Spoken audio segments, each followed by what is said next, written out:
Aging. Okay, but Then the okay. right. Okay.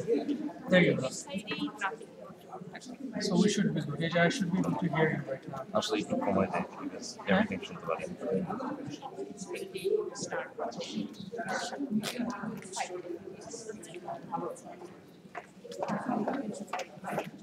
Fine.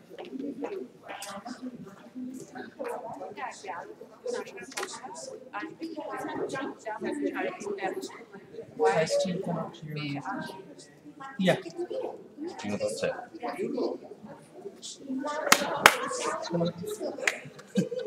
Loud and clear. Huh?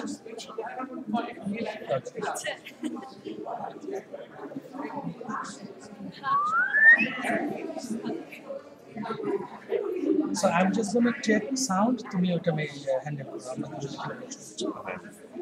Where the content. Do you think we should try this and see? 네. সেটা লাগে আমি ওইখান থেকে গিয়ে তোমাকে ইসমাম বলে যদি ডাক দিই। উপরে হলকে নিয়ে যায় আমি তোমাকে ডাক দিই তুমি দেখো তো তুমি শুনতে পাচ্ছ কি?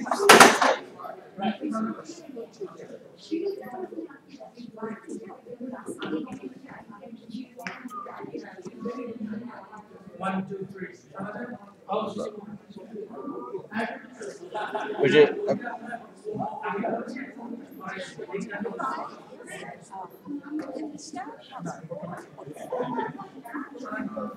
ওই যে 30 সেকেন্ড তো ডিলে আছে না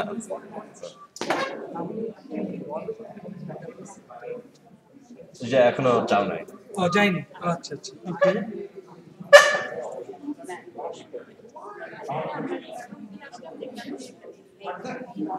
ওই যে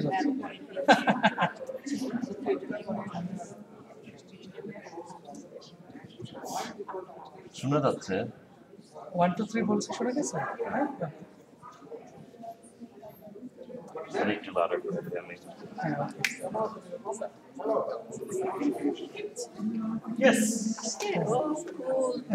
We're live. Great. Always to cover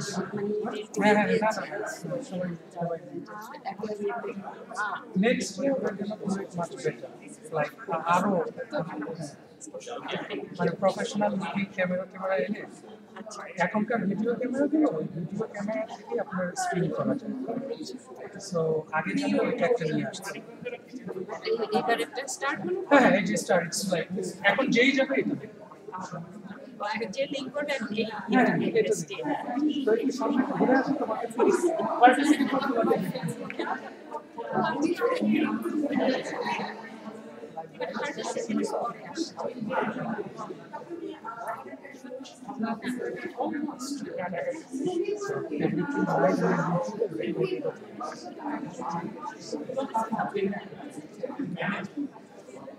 কেমন আছে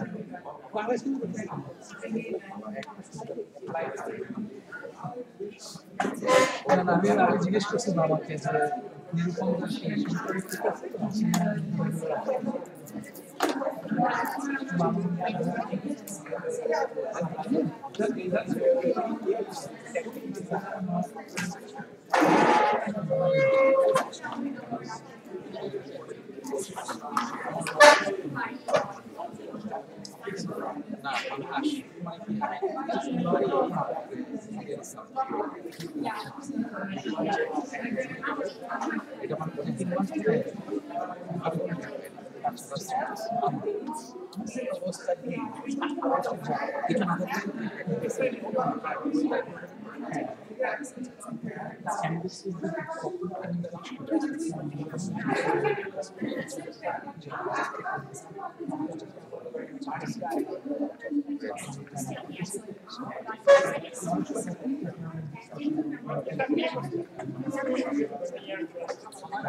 আমাকে ইয়ে বলতেছেন যে আপনারা কথা বলতেছেন যে সেগুলো আমরা সব হ্যাঁ ওজোর LT সকল কথা বলছে সেটাও শোনা যাচ্ছে কে বলছে পলাশ ভাই উনি তো গেছে ইয়েতে দ্যাটস গুড আমরা ওইটাই শিওর হইতে চাচ্ছিলাম যে ইয়ে হচ্ছে কিনা অলরেডি 6 জন ওয়াচিং ও আচ্ছা ইসমাম আমরা live we can send the message দেখছো ব্রডকাস্ট অ্যালার্ট একদম আমি কি ভলিউমটা ডাউন করে দিব এখন দাঁড়াও একটু সাউন্ডটা কি খারাপ শোনা যাচ্ছে না ইটস ওকে না তাহলে থাক না সাউন্ড থাক না না ওটা ইউজ করে ব্রডকাস্ট করতেছি আমারটা ইউজ করে লিসেন করো ঠিক আছে ওকে না বলতে যে সাউন্ডটা বন্ধ করে রাখবেন কি একদম এভরিথিং এটা সিন্স ফাইল আর কি জাস্ট টার্ন ডাউন করে ভলিউম টু টার্ন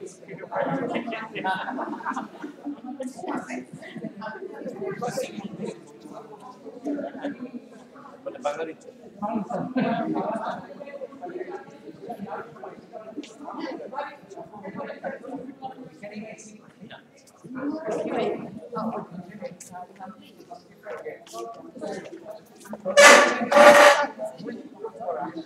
আমাকে তো ব্রডকাস্ট করছে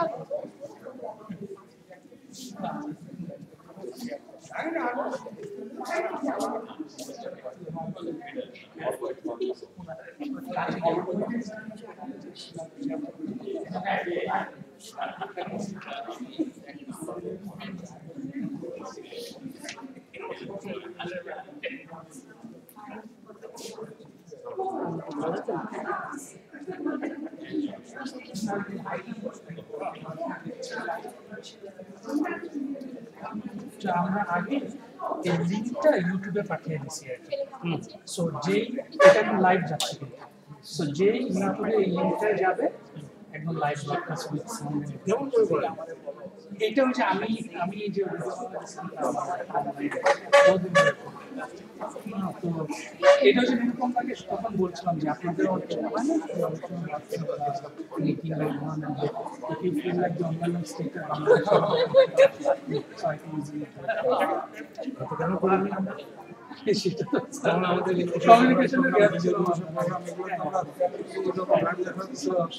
হ্যাঁ একদম লাইভ দেখছি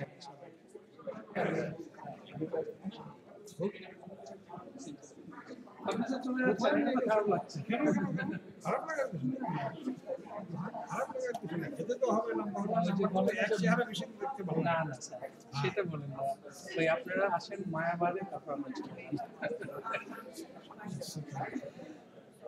ঢাকাতেই রিটার্ন করছেন না অন্য কোথাও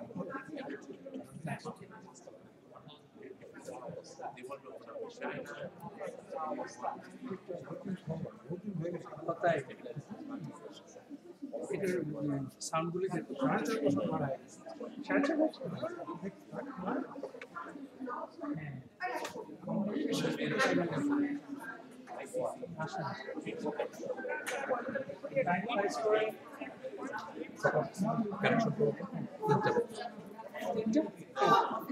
Yeah, message though. You 3 o'clock দিয়ে দাও program will start in half an hour ওই যে ওই ইন্টারফেসটাই যাও না না ক্যান্সেল বলো না একটু বড় করো তো দেখো তো if we can customize any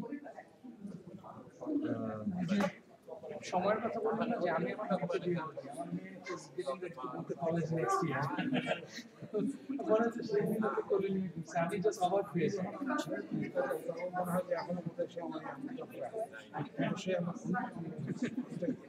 আচ্ছা সেটাই আশ্চর্য লাগে ওইখানে আর বলার দরকার নেই বিকজ যারা লাইভ আছে ইউ নো হোয়াট ক্যান আমি কমেন্টটা অন করে দিই তাহলে ইয়া লেটস ওয়ান এই যে দেখছো 6 ওয়াচিং এবং স্যার এই যে এখানে রিয়েল টাইম আপনাকে দেখাবে যে এখন 6 জন দেখছে এই যে 6 ওয়াচিং না সেটা আস্তে আস্তে বাড়বে ও আচ্ছা এই যে কতজন দেখছে আপনি বুঝতে পারবেন যে আপনার ব্রডকাস্টটা কতজন দেখছে go back to that basic setting ওখানে গিয়ে কমেন্ট অন করে রেডিও বাংলাদেশি থেকে কমেন্ট করে দাও যে উইল স্টার্ট দিস লাইভ ইভেন্টে যাও লাইভ ইভেন্ট ওখানে যাও গিয়ে এই যে এডিটটা ড্রপ ডাউন করো বেসিকে যাও বেসিক এডিশন বেসিকে যাও এখানে গিয়ে advance setting advance allow comments করে সেভ করো সেভ করে go to and let me do this. Let me refresh my window, then I'll comment that.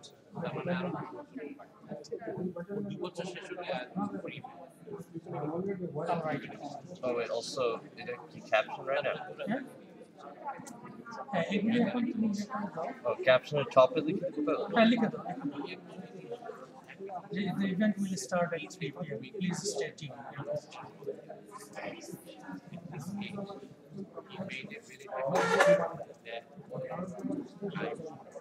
At 3 p.m. Eastern Standard Time.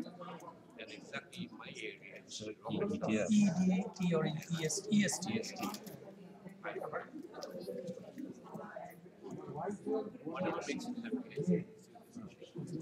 Please stay tuned. You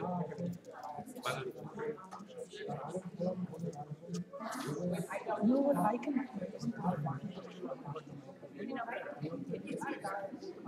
Yeah, do like control this.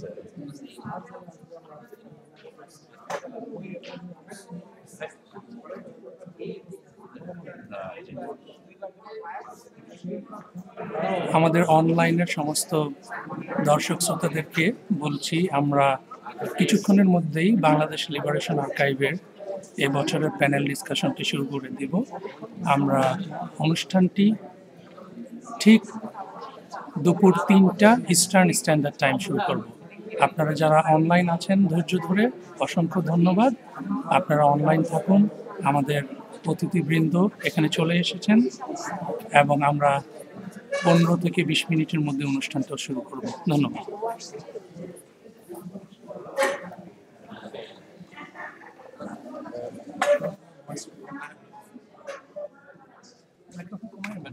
হ্যাঁ, এখনই তো so আর কি সব জিনিস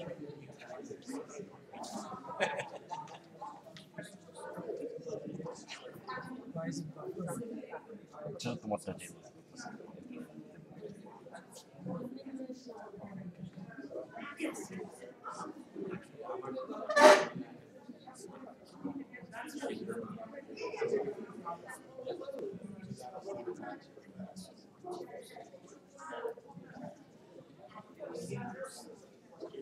sound কি everything ঠিক আছে। আমি এটা না ব্রডকাস্টে কোনো প্রবলেম হচ্ছে না। ব্রডকাস্ট তো ওটা ইউজ করছি।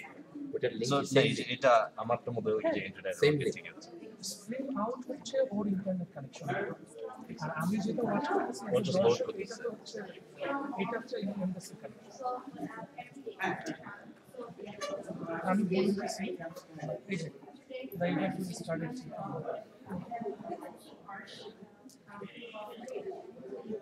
মাইক্রোফোনের ভলিউমটা বাড়ায় শোনা যায় না। ও ঠিক আমি বাইরে দিছি যখন তুমি কথা বলছো।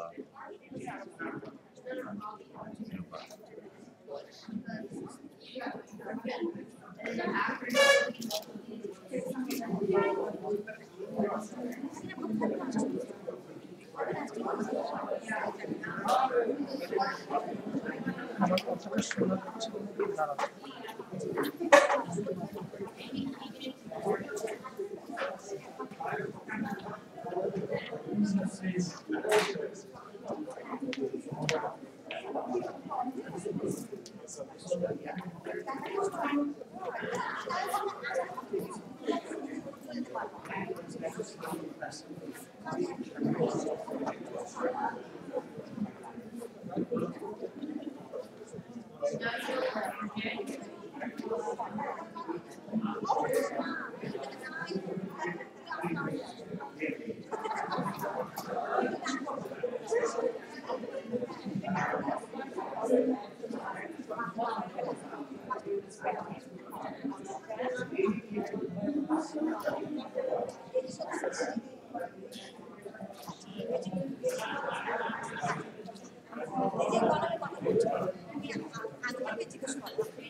Yeah, 30 second delay. That's me. Yeah, that's you. It is a live project.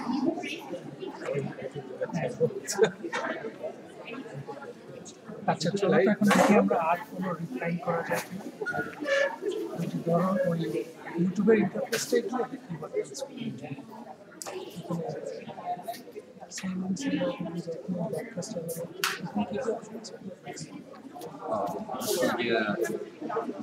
A degree.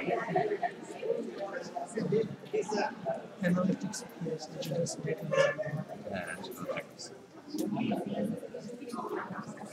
তোমার এটা যদি ইউজ করতে জানতাম তাহলে আমি আরো সামনে চলে যেতাম। হ্যাঁ না সামনে গেলে তাহলে ফোনটার সাথে কানেক্ট হবে। Exactly charger. So hopefully কেউ call it. আমি রাখছি ignore করতে every call but বারবার ফোন দিলে তাহলে answer করবে। তাহলে ডিলে কিন্তু 30 সেকেন্ড এখন কিন্তু অনেক কম আছে। এখন 10 second.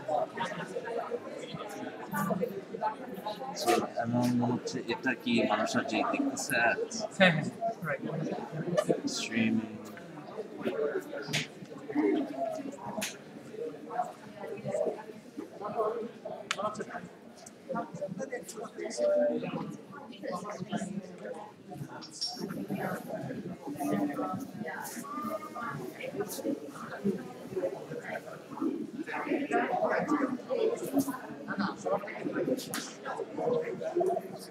Later winning by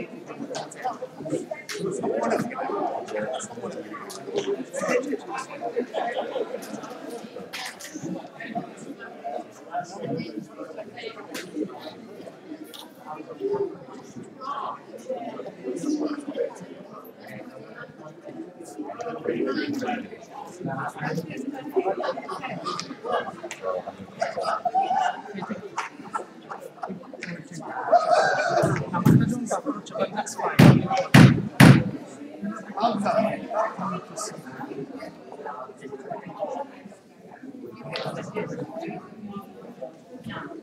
Let me bring my headphones.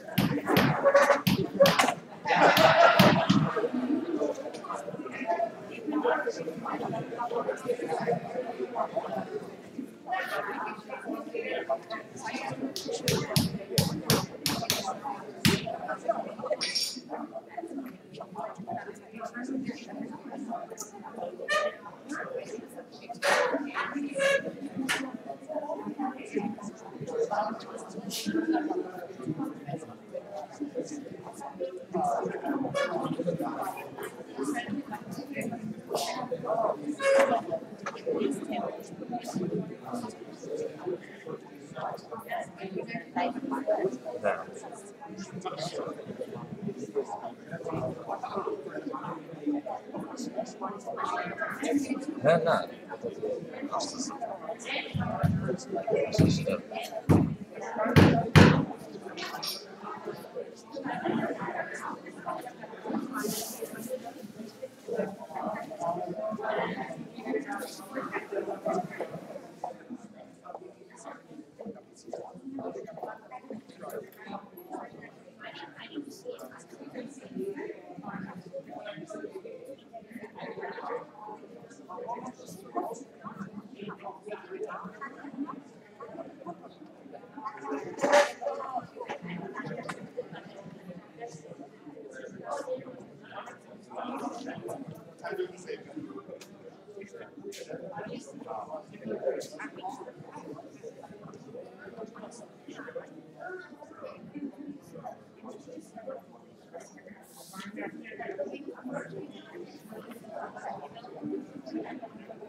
দুইটা কম্পিউটার এইটা দিয়ে ইন্টারনেটে ব্রডকাস্ট হচ্ছে মানে কেউ যদি ইউটিউবে যায় তাহলে যে এখন লাইভ দেখতে পারবে অনুষ্ঠানটা লাইভ ওটা হলো ইন্টারনেটে হ্যাঁ কেউ দেখতেছে ডোজ ফোন দিয়ে পোস্ট করে আর আমি জাস্ট দেখশন করতেছি যে ঠিক মতো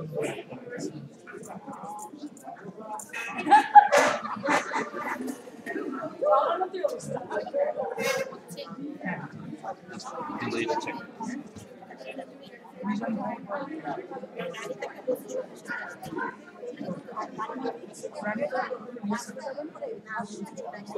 চাইলে আসতেছি কালকে বলছিলাম আমাকে বলো তুমি আসবে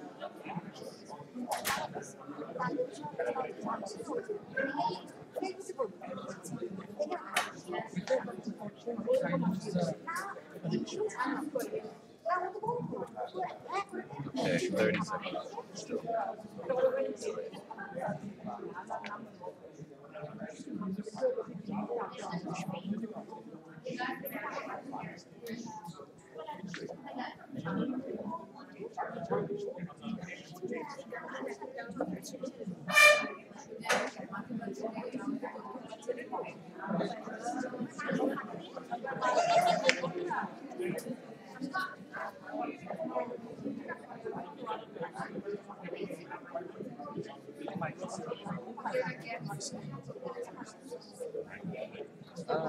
Try further.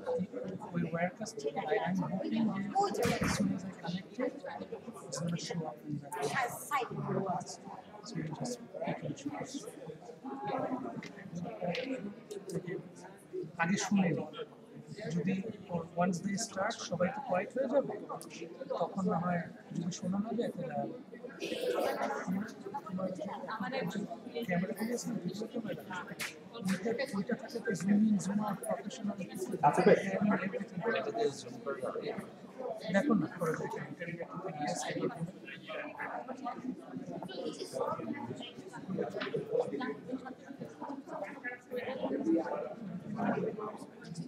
একটা সাইবার ক্যামেরা যেতে যেতে হবে সাইবার ক্যামেরা সফটওয়্যারটা ডাউনলোড করে না তাকে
Even when we get dark, we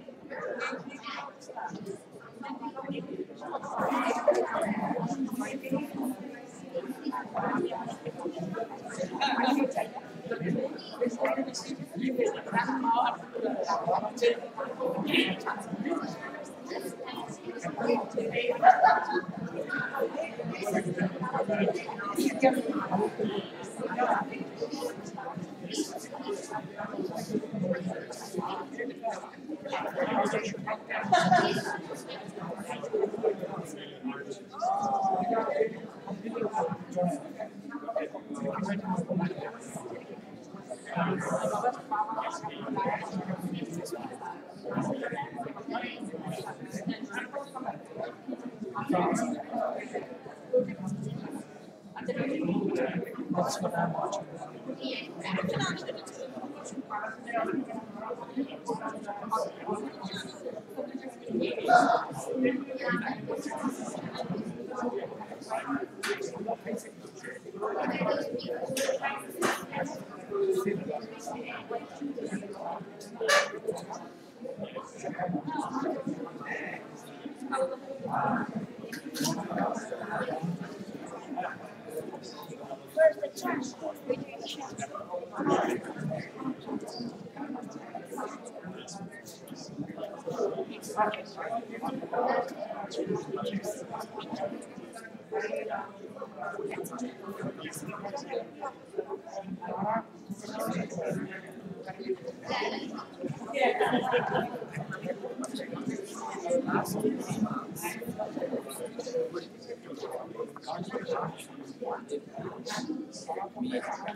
search করে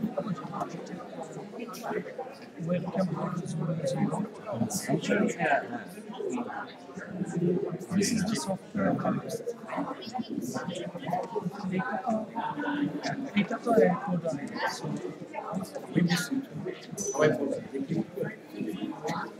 এনকোডার থেকে কন্ট্রোল করার option Well, option one.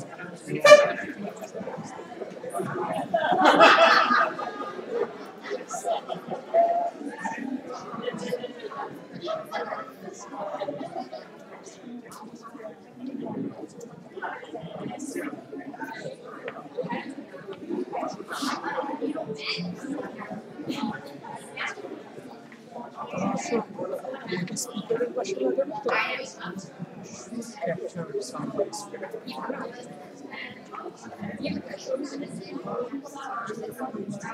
Shahjahan আসসালামু আলাইকুম আসতেছি আমরা তোকে লাইভ ব্রডকাস্ট করছি ও তাই হ্যাঁ of course Now this is the perfect test. Okay, here. See if you can zoom in. Perfect. Perfect. Zoom in. Do you? আরেকটু চেঞ্জ করবো পজিশনটা? লাগবে না, because আমি মুভ করতে পারতেছি। Oh, you can? Yeah. So তুমি ক্যামেরাম্যান হয়ে যাও। তুমি ক্যামেরাম্যান হও? Wow. So ধরো যে কোনো একজন স্পিকার ধরো এখানে কেউ আসলো তাকে এটাকে জুম করে কতদূর pen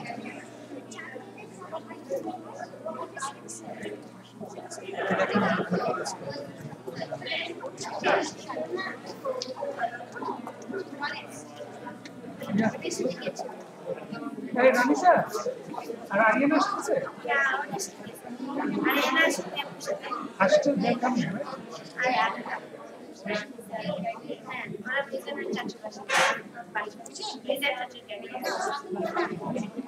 Okay, can you focus on that? Or do you think about camera? Light, আমি ওকে লাইক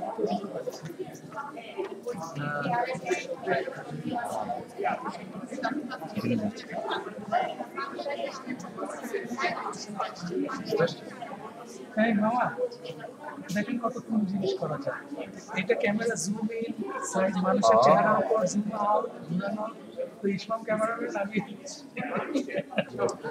ওয়াইড ভাই আসসালামু আলাইকুম আমরা live broadcast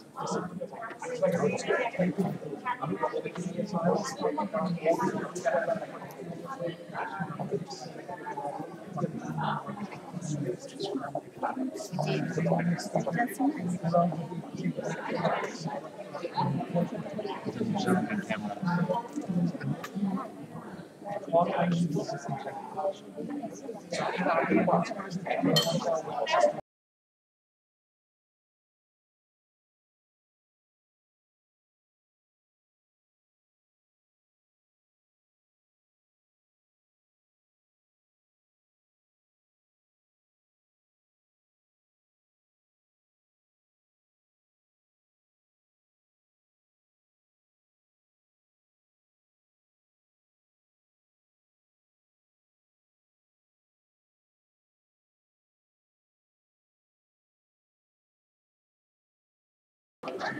that would fix what I see. So I can control the camera settings too. Exposure data, brightness of data. Good afternoon, everyone.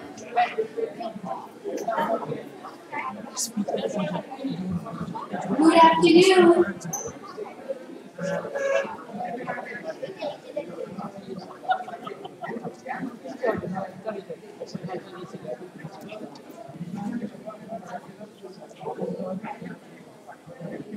Ladies and gentlemen, we would appreciate you to take the seats, please. Because we're just about to start the program.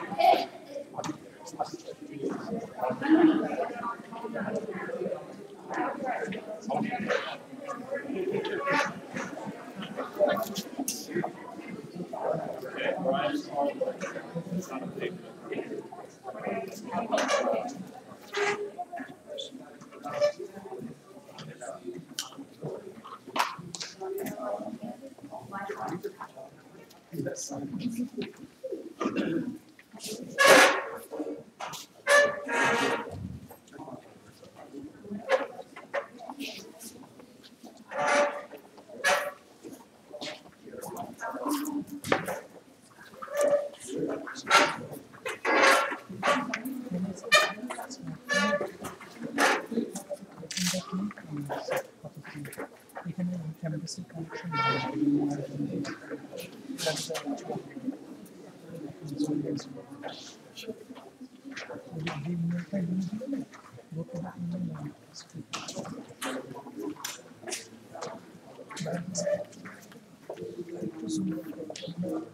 afternoon again. Welcome to today's program, and I am Chakurupa Borua. Muktigan is one of the most influential and creative endeavor of our time. In Muktigan, late Mr. Tariq Masood and Ms. Catherine Masood used the historic footage shot by Mr. Lear Levin in 1971. Today, we have among us Mr. Lear Levin, my favorite American filmmaker, and it's an honor to meet you in person, sir, and our nation will ever be grateful to you. A big hand for late Mr. Tariq Masood, Ms. Catherine Masood, and of course, Mr. Lear Levin. Let's enjoy Muktigan.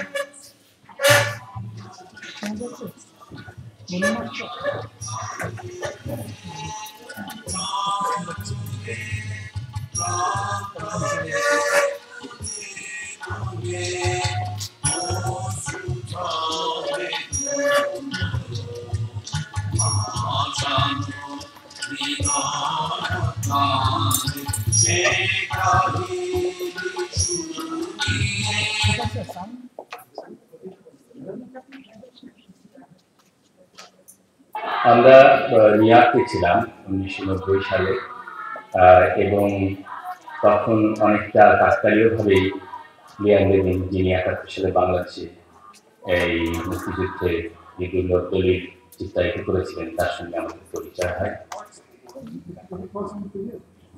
And hopefully you'll solve the problem. I hope you do. I'm too old to get back over and shoot, but okay. Anything I can do to help. ওই পরিচয়ের প্রেক্ষিতে পরে আরেকদিন আমরা তার সঙ্গে দেখা করি এবং ছবি তার বেসমেন্টে যে পড়েছিল বাংলাদেশ বাংলাদেশ লেখা আমার এখনো মনে আছে, যে বিরাট ক্যানগুলো, ফিল্মের ক্যানগুলো, সেই ক্যানগুলো দেখি এবং পরে ওখান থেকে কিছু ফিল্ম তিনি আমাদেরকে দেখান এবং আমরা সত্যি অভিভূত হয়ে যাই।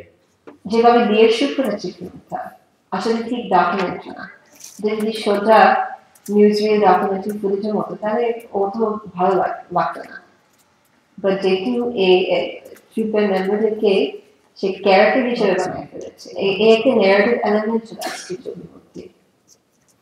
এবং আমি দেখার সঙ্গে সঙ্গে লিয়ার লেভিনকে বলি যে আমরা এই ছবি শেষ করতে চাই এবং লিয়ার যথেষ্ট আগ্রহ প্রদর্শন করেন এবং এরপরে লিয়ারের সঙ্গে আমরা একজন বাংলার মাধ্যমে যে ডিট সাইন করি এবং অবশেষে ছবিটি আমরা শুরু করি 1991 সালে।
Thank you.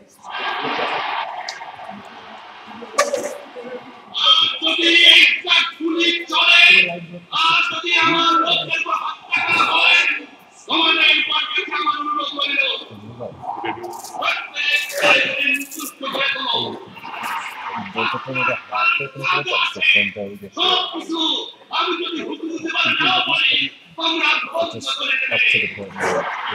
হ্যান্ডেলটা আছে তাই আমার ফোন দেখে কেন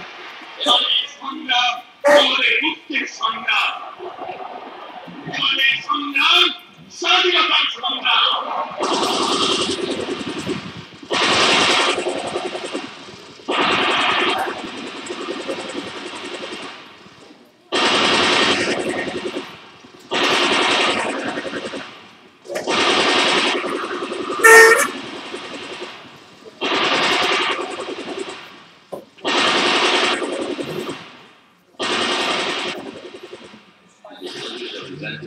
India.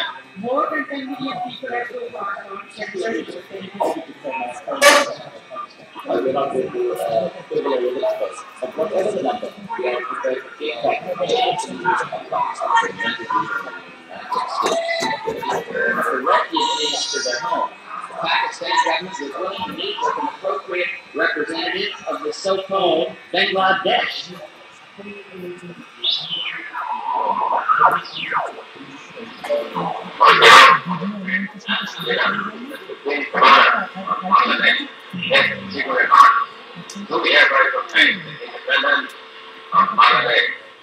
এখান থেকে তো আসতে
লক্ষ লক্ষ মানুষ তারা আসছে বসত বাড়িতে প্রিয় স্বদেশ তারা আসছে আশা স্বপ্ন সব পিছনে কেন আমি নিজেকে প্রশ্ন করি তারা নিজের পছন্দ মতো কাউকে ভোট দিয়েছিল তো এখন তারা উদ্বাস্ত নদীর বিহীন এক ভয়াবহ গণহত্যার শিকার আমরাও উদ্বাস্ত আমরা একদল সংস্কৃতি কর্মী শরণার্থী শিবিরগুলোতে ঘুরে ঘুরে সংগ্রাম ও স্বাধীনতার গান এই গানের মধ্য দিয়ে আমরা হাজার হাজার মৃত্যুকাম বাঙালির মনোবলকে অক্ষুণ্ণ রাখার চেষ্টা করি মাহমুদুর রহমান বেনু আমাদের দলের তার স্ত্রী সাহা দুই বোন নায়লা জামান ও লুবনা হাসন চৌধুরী বিপুল ভট্টাচার্য স্বাধীন মিশ্র দেবব্রত চৌধুরী লতা চৌধুরী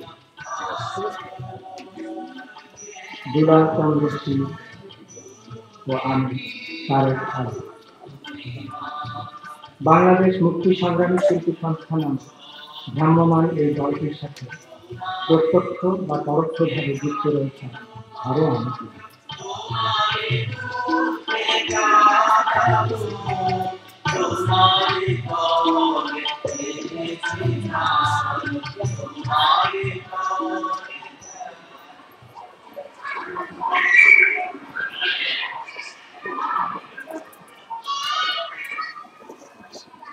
এই রিফিউজি ক্যাম্পগুলোতে লাখ লাখ মানুষ থাকছে এখানে জন্তুর চেয়ে ভালো মৃত এমন সব জায়গায় তাদের থাকতে হচ্ছে যা ছিল মানুষ নয় গরুর বাসস্থান এদের প্রায় প্রত্যেকেরই বলার মতো রয়েছে সন্ত্রাস ও শোকের কোনো না কোনো কাহিনী কারো প্রিয়জনকে খুন করা হয়েছে কারো বা স্ত্রী হয়েছে ধর্ষিতা নাৎসি হত্যাযজ্ঞের চেয়ে কোনো অংশেই কম নয় এই বৃদ্ধার গোটা পরিবার ছেলে, মেয়ে, নাতি, নাতনি সবাইকে তার চোখের সামনে হত্যা করা হচ্ছে। পাক হানাদার বাহিনী তাকে যে কেন রেহাই দিয়েছে এটা বৃদ্ধার কাছে স্পষ্ট নয়। এটি দয়া? এমন নৃশংসতার বিরুদ্ধে রুখে দাঁড়ানো ছাড়া আমাদের আর উপায় কি?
সীমান্তের কাছে এক শরণার্থী গ্রামে ছিলাম আমরা। ওদের জন্য গান গাইবার পরে ওরা আমাদের ঘরে নিয়ে যায়। ওদের আতিথ্যতায় মুগ্ধ হয়ে গেল। রিফিউজি পরিবারটির ঘরে একটি তোতা পাখি দেখতে পাই। পাখিটার প্রতি আমার আগ্রহ লক্ষ্য বিদায়ের সময় রিফিউজি পরিবারটি সেটি আমাকে উপহার হিসাবে দিয়ে দেয়।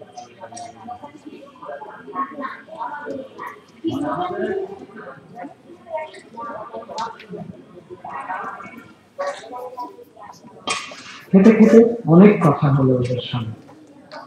এখানে সেই পারিবারিক ট্র্যাজেডির কাহিনী, স্বজন হত্যা ও ঘর বাড়ি ধ্বংসের বিবরণ।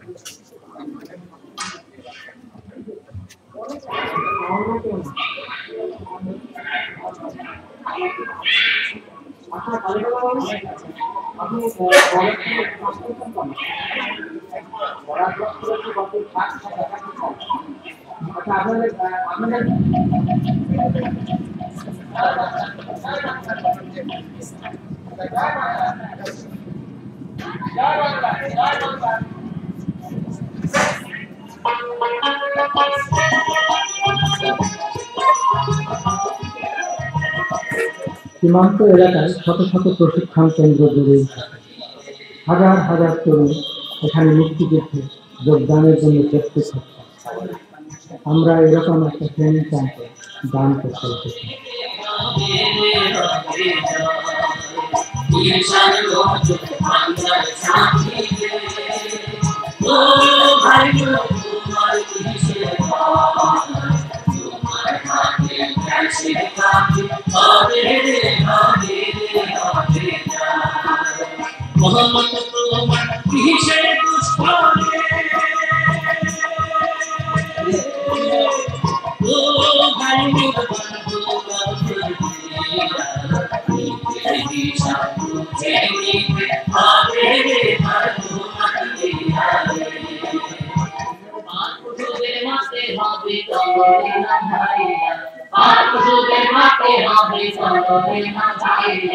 নৌকারে বাতালে মুদে বুঝে সামান লইয়া নৌকারে বাতালে মুদে বুঝে সামান লইয়া এই ইয়ারে ইয়া এই ইয়ারে ইয়া এই ইয়ারে ইয়া এই ইয়ারে ইয়া নাচলিয়া হাতে হাতে বৈঠানো তুলিয়া নৌকা তুলুক ভাইয়া ভাইয়া তুলুক মার মার করিয়া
আপনি ভিতরে যাবেন, কোনো অসুবিধা হবে না। সেখানে মেজর গ্যাস আছে, সে আপনাকে সব হেল্প করবে। মুক্তাঞ্চলে যাবার স্বপ্ন আমাদের সফল হতে চলেছে। নিরাপত্তার কারণে আমরা বাংলাদেশ সরকারের এক কর্মকর্তার কাছে যাই। তিনি মুক্তাঞ্চলের একজন গেরিলা কমান্ডার মেজর গিয়াস চৌধুরীকে একটি চিঠি দিয়ে আমাদের সাহায্য করার জন্য অনুরোধ জানাবেন।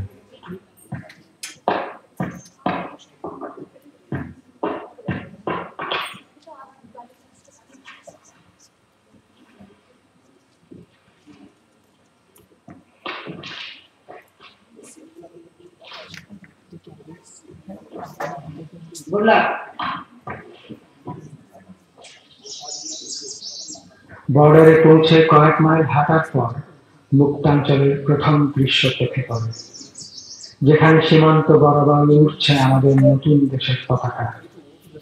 কিন্তু পতাকাটির নিচে একটি ফলকে এখনো লেখা আছে পূর্ব পাকিস্তান, যদিও দেখে মনে হয় কেউ অক্ষরগুলো ঘষে তুলে ফেলার চেষ্টা করেছে। সীমান্ত ফাঁড়ি থেকে আমরা নৌকায় করে গেরিলা ক্যাম্পের দিকে রওনা হলাম।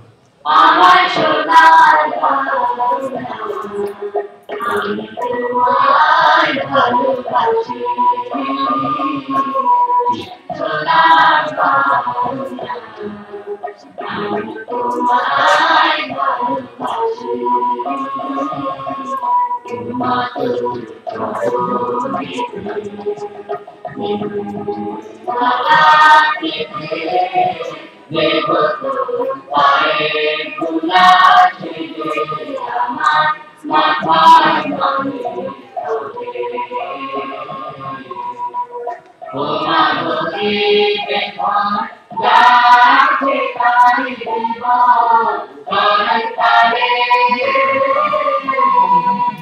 মরিহার আরে ওমা গরিবে ভাই যাচ্ছে তারি জীবন অনন্তকালে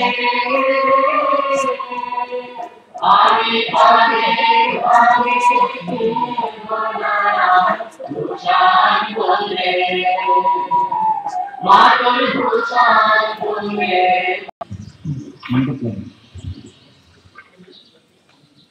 যুদ্ধবন্দী যখনই ধরা পড়বে প্রথমেই সার্চ করতে হবে ওদের কাছে জরুরি কাগজপত্র কি আছে পকেটে সেগুলো নিয়ে নেবে এরপর চোখ বেঁধে হাত পেছনে বেঁধে নিয়ে আসবে ডেড বডি কাঁধে করে নিয়ে আসবে কমপক্ষে মরাপাতারি করে নিয়ে আসতে চেষ্টা করবে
A big hand for Bangladesh Mukti Sangrami Shilpi Sanstha.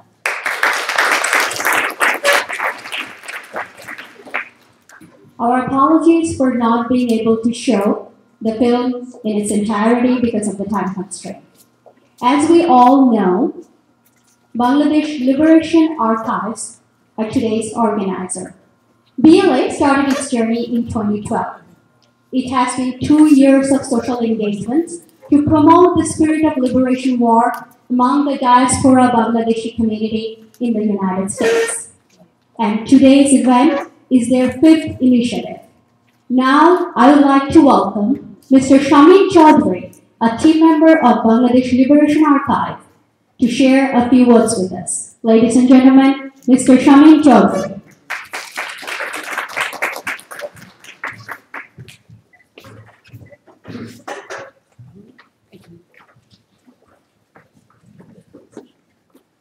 Dear ladies and gentlemen, distinguished guests, and then panelists, His Excellency Ambassador Kabul Khan. Good afternoon. On behalf of Bangladesh Liberation Archive, I welcome you to our 3rd annual panel meeting on reminiscence of Bangladesh Liberation War.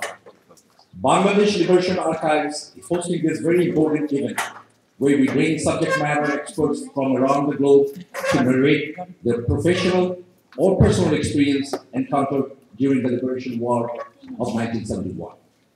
Distinguished guests, please allow me to take this opportunity to brief you about the host organization Bangladesh Liberation Archives in brief. We earnestly believe the time is passing very swift, and action must be taken now to preserve the historical documents, videos, audios, artifacts, and writings to be used by researchers, historians, writers, now and in future. We must acknowledge that we as a nation did not put enough emphasis on this task, and as a result, we have already lost many valuable materials that can be an asset to preserve the history of Bangladesh Liberation War. In light of that realization, a group of Washingtonians decided to form an organization which is now known as Bangladesh Liberation Archives, BLA in short. In October of 2011, Bangladesh Liberation War Archives was formed with the notion of preserving the history of Bangladesh Liberation War of 1971. Bangladesh Liberation Archives is architected as a collaborative working team. BLA has no formal committee or leadership, which allows us to put more emphasis on our task than anything else.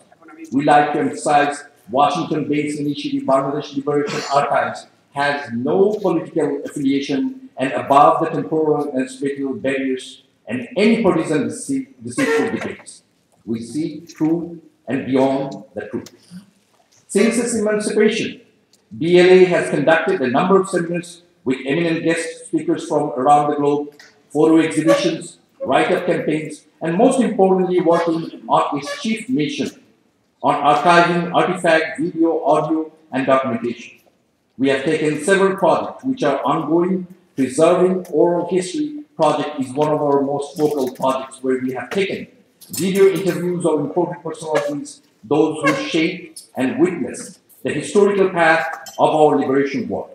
Just to mention, like our all previous panel discussion meeting, this meeting will be recorded and preserved as a part of the documentation archive process of BLA. Just to mention here that this panel discussion is also it's worldwide. We are telecasting right from here right now. Ladies and gentlemen, Bangladesh Liberation Archives welcome your active participation and solicit your valuable opinion to continue its project successfully. This is a very, very important mission for our nation, and we must all work together to guard and preserve the history of Bangladesh Liberation War, not just for us, but for the history of the humanity as well.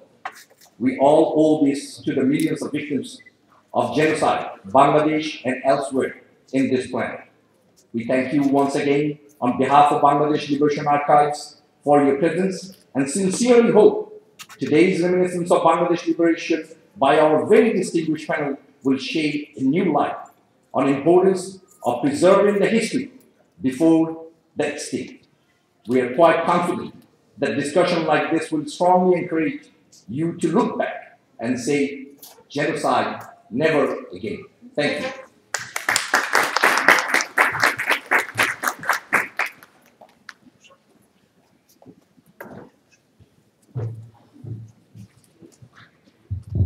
Thank you, Mr. Chaudhary.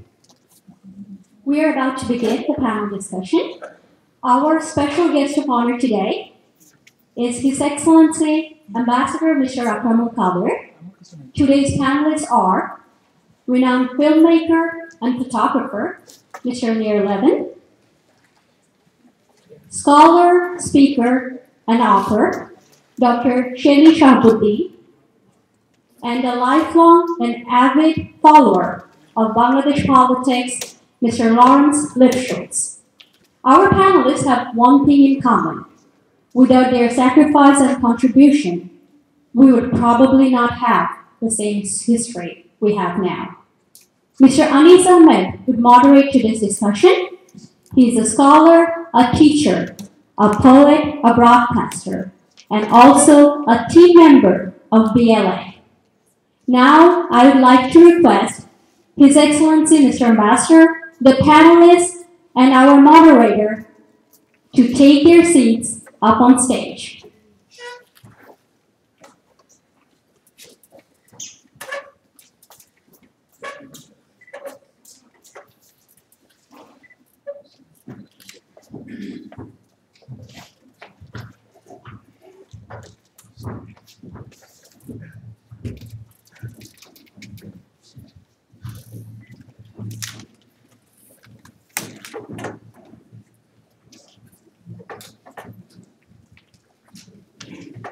And I believe Mr. Ahmed is quite capable of taking over from here. Mr. Ahmed.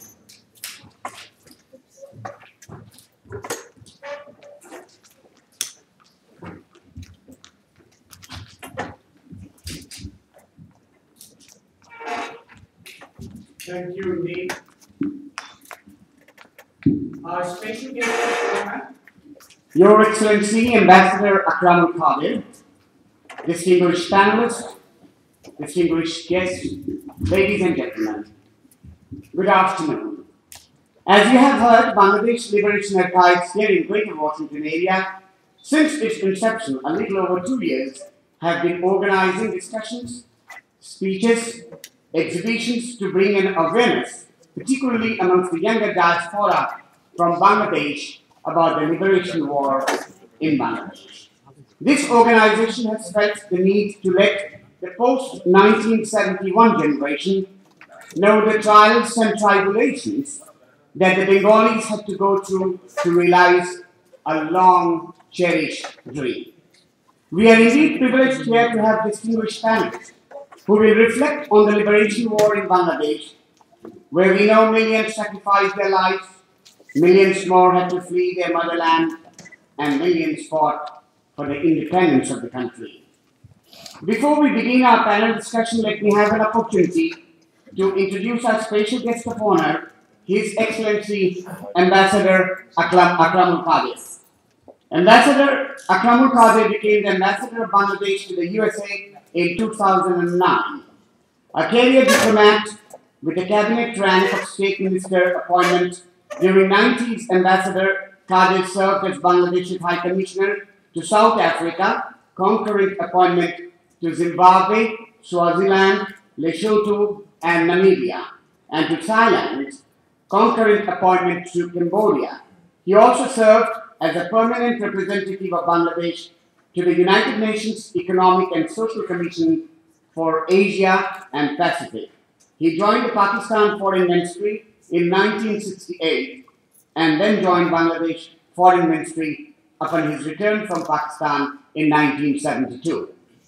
A graduate of Dhaka University, Ambassador Qadir has also received training courses on foreign services from Australia in 1973. Let's give a very big hand to Ambassador Akram Qadir. I would be failing in my responsibility if I didn't say that Ambassador Qadir lost 2 of his brothers in the War of Liberation in Bangladesh. Before I invite our first speaker on the panel, Mr. Lear Levin, let me have the rare privilege of introducing him.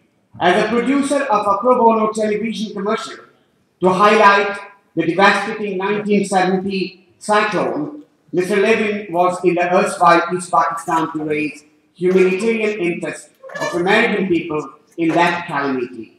However, when the Bangladesh Independence War started, he put his film business on hold and emptying his bank account, he started to produce a documentary chronicling the plights of Bangladeshi people with the hope that the world would come to stop the merciless disaster. His film Joy Bangla, directed and photographed during the Bangladesh War of Independence in 1971, was unfortunately never released to the public after its completion. Fortunately, however, filmmaker Tariq and Catherine Masood, as you have seen a short while ago, were able to craft Mukti Gan from footage which Levin donated to them. Mukti Gan, or the Songs of Freedom, was a reminiscence from the days of liberation, which added a clear cultural dimension to this war. Lear Levin has directed and produced several documentary and feature films. He now lives in New York and works as a fine art photographer. A big hand to Mr. Lear Levin.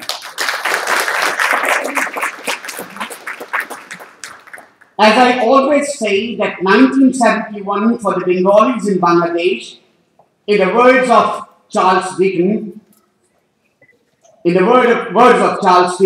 was the best of time and the worst of time, and it brought us, quote, the spring of hope and the winter of despair, unquote. Fortunately, the Bengalis overcame the winter of despair ironically too, in the middle of December, and the nation blossomed in the spring of hope. In today's panel discussion, we will look into the blossoming of that spring amidst death, despair, and desolation, because metaphorically speaking, during those snowy evenings, each one of us had uttered in Robert Froster's words, "The woods are lovely, dark and deep, but I have promises to keep, and miles to go before I sleep, and miles to go before I sleep." I will now invite Mr. Lear Levin to talk about the mileage that the Bengalis had to go, and under the broad topic, Reminiscence of Bangladesh Liberation War.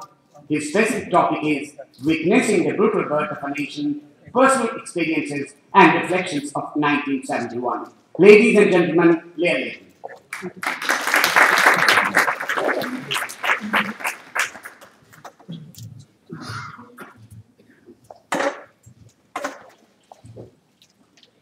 Your introduction pretty much took away my entire speech. I should just say ditto. Thank you so much, my friends, Ambassador. I'm so grateful to have been invited here. As Ines said, my film, Joy Bangla, has never been seen in public. I directed it and photographed it in 1971, and it chronicled the travels of a wonderful group of Bengali musicians from various social classes, religions, through the rivers and farms, army cantonments, and vast, overwhelming refugee camps that ran throughout West Bengal, as well as adventures in the combat zones in the new country of Bangladesh.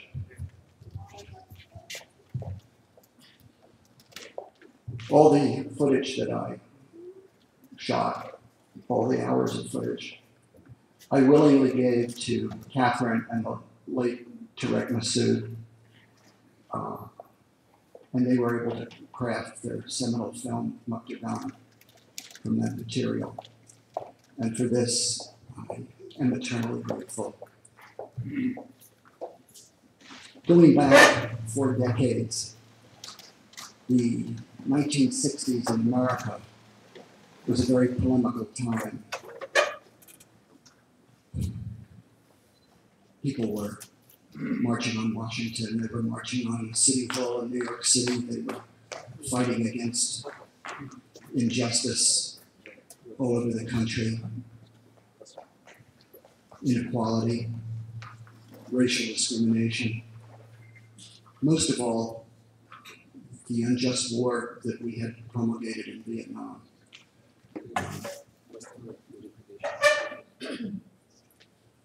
Among my liberal friends, there was no one who seemed to fight harder or get more emotional than my own wife, Raquel. And she made a huge transition in my life. Going back a little further, I was born just a few miles from here on a Marine base in Quantico, Virginia, on the birthday of the United States Marine Corps. My father was a captain in the United States Navy. And throughout a good deal of my life, it was always my country, right or wrong. That was until I met my wife. And her sensitivity to the human condition, her wisdom, her understanding of people, her liberalism opened my eyes. And like so many people who do see only in black and white, I was easily converted. We had started a small film company and were struggling to keep it going. And I immediately turned to making commercials against the Vietnam War. And I was fortunate in being the only director to have fashioned a commercial that ever ran on television that denounced the Vietnam War.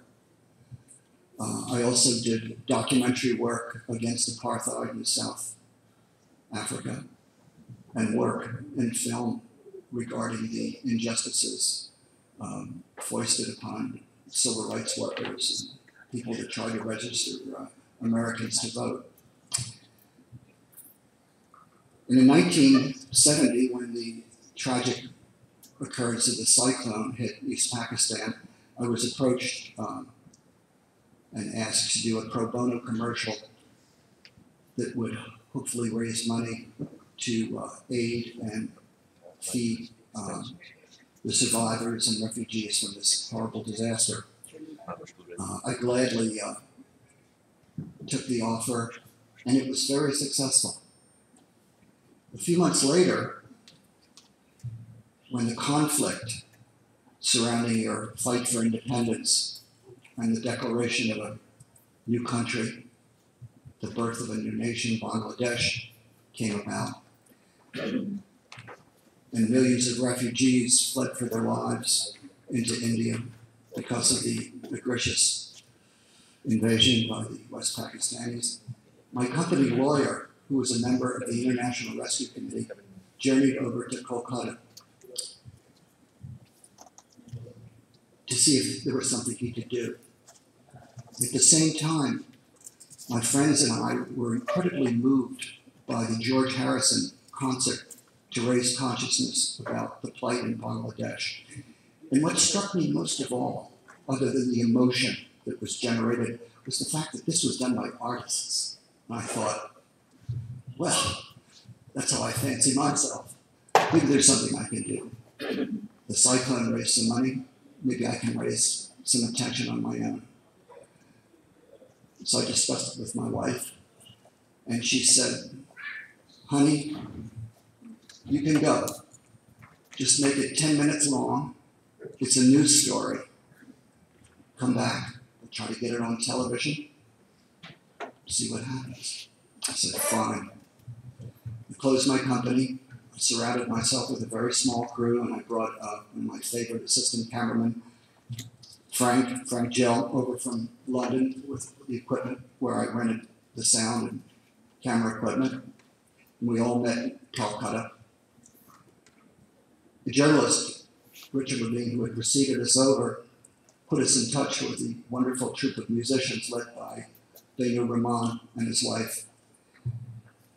And we conjured the idea that if we use these fascinating folks to become a thread that would lead us through the country and hopefully into the war zone, bringing the message of hope and the prayer that the war would eventually end and there would be independence and freedom, bringing succor to the suffering and just generating good feelings to people who needed that as much as they needed food. We used this device and we went down the rivers and we went through farms and army cantonments, through the endless numbers of refugee camps, and eventually crossed the river into Bangladesh, where we played for the Mukti, spent time with them. I stayed behind to go on patrols with them. And I tried to capture in the eyes of those refugees, not so much the suffering, that was obvious, but the idea that no matter what, they intended to survive. Though there was no milk in their breasts, that they would still save those children, they would feed them. That as people lay dying in their arms, there was still hope for the rest. And I try to reflect that in my work. I wasn't as interested in the flat-out brutality. I figured newsreels can always do that. And I tried to heed the words of the famous Bengali filmmaker Satyajit Ray, who said that showing the suffering and brutality on a scale such as this is very dangerous and misleading. You need to go for the inside of people, for the heart. And that's what I try to do when I photograph the Muktabahini. I try to look inside them, not just at their faces, and show why these young men and old men were willing to give up their lives to preserve freedom. And that was my mission. And then, one afternoon, I was with my assistant Frank, and we passed a field, big open field, and there were scores of giant vultures feasting on something that was dead. And I said, oh, this is very symbolic. I've got to get footage of this. So we set up the camera with a long telephoto lens, and I stood back and I was photographing the vultures. And as I was shooting, Frank, who was an Englishman, said, excuse me, mate, but there's a gent coming towards us in a uniform, and he doesn't look happy. And I said, Frank, I love you madly, but shut up, I'm working. And he said, waited a few more minutes, and he said, he's got a gun on you. I said, come off it, come off it. And he said, he's not smiling, Lear. And I turned from the camera and I looked into the barrel of this ancient weapon. It was a 45 caliber Tommy gun with a drum feed, and I thought, God, the last time I saw one of these was with J. Edgar Hoover and Jimmy Cagney in a movie. Wow. And the West Bengal police officer said, please just stop shooting. And I said, why? And he said, this is a secret airport and you cannot photograph here. And I said, well, I suppose those vultures are your Air Force. And he pulled back the hammer on the machine gun and put it in my ear. About half an hour later, when we were arrested and put in jail for 36 hours, the only people that benefited were all the mosquitoes that were feasting on our blood. And after that time, we got a letter from Madam Indira Gandhi saying, you're out of here, you're gone. Pack up your stuff and get out of town. And we were thrown out of the country. And I never got a chance to ride into Dhaka with my camera on top of a tank or to be part of the celebration. But instead, I repaired to New York City in my home and opened the doors of my company again while I worked with an editor to try to craft a film that might be worthwhile. And my wife said again, she said, 10 minutes. We'll get it on television. It's a news story. This is what you got to do. Well, I shot hours of film. And every young director wants to make a feature-length film. And I figured this could not only be a feature, but it could be a personal expression. It could not only raise money, it could not only feed refugees, it could not only speak about the birth of a new nation, but it could be something as an artist that I could craft. And I didn't listen to my wife. And a year later, when the film was finally done, I took it to all the movie studios, and I took it to, there were only 4 television channels in those days, and I took it to all 4 of them, and I got turned down by everyone. And there was no way to release it. No one was interested. So my wife said, pack it up, we got to go back to work. We got to pay some bills. We'll put it in the basement, we got a lot of room down there. And that's where it stayed for 20 years.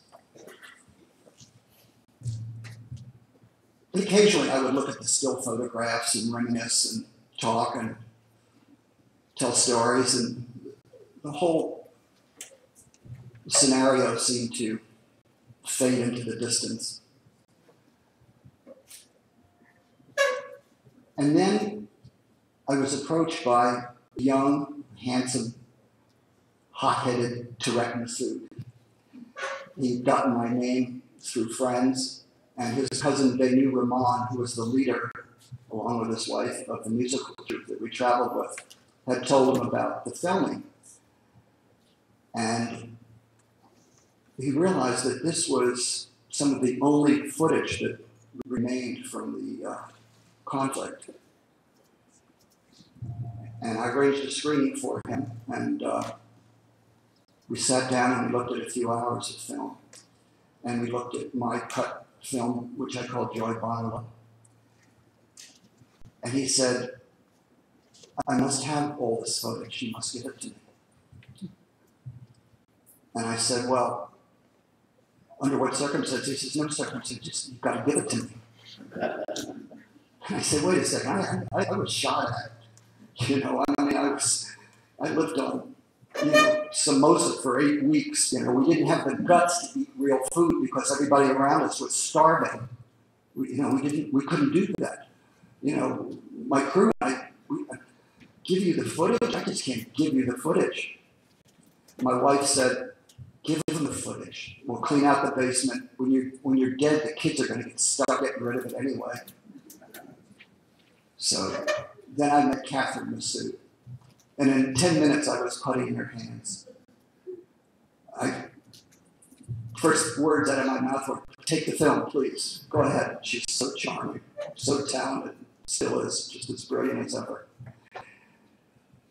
And from that footage, 5 years later, they crafted Mukta Gan. It was a different approach than what I would have done, but times have changed. And the approach needed to be different. And you know, it's an old cliche, people talk about birth as being painful, usually bloody. But for me, seeing Mukta Gan and what they had wrought with it, they created with it, it was like a rebirth. And rebirth, to me, brought joy. And moreover, what is so important, it brought joy to the people of Bangladesh. Thank you very much.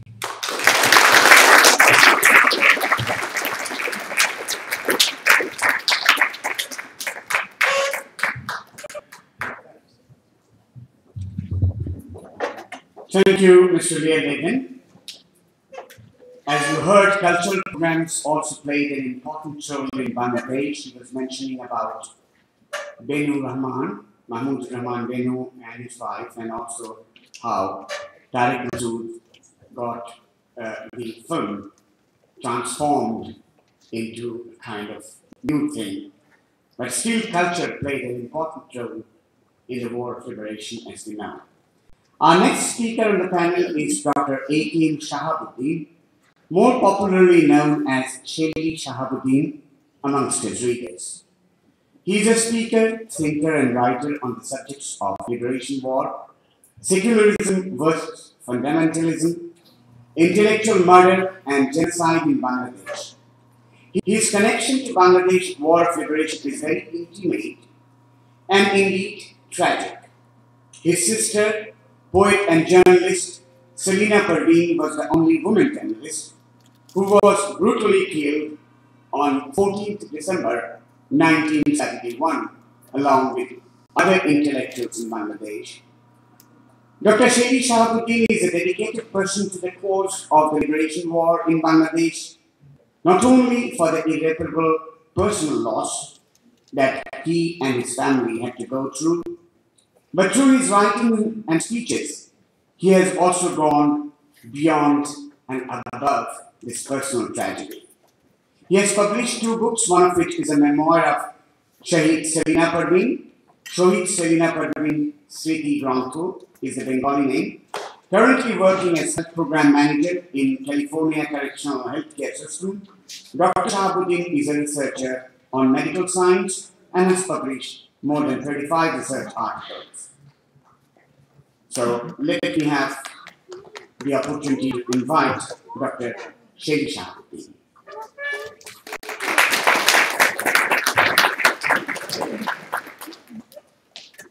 Excellency, Chancellor,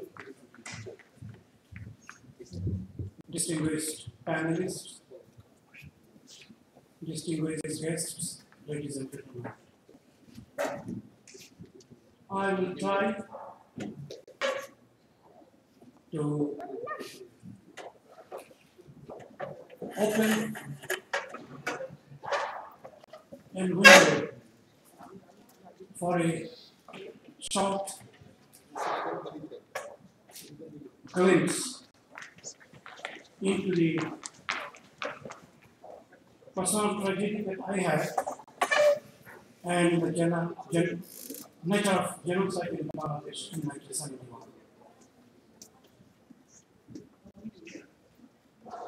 The midnight of 28th March 1971.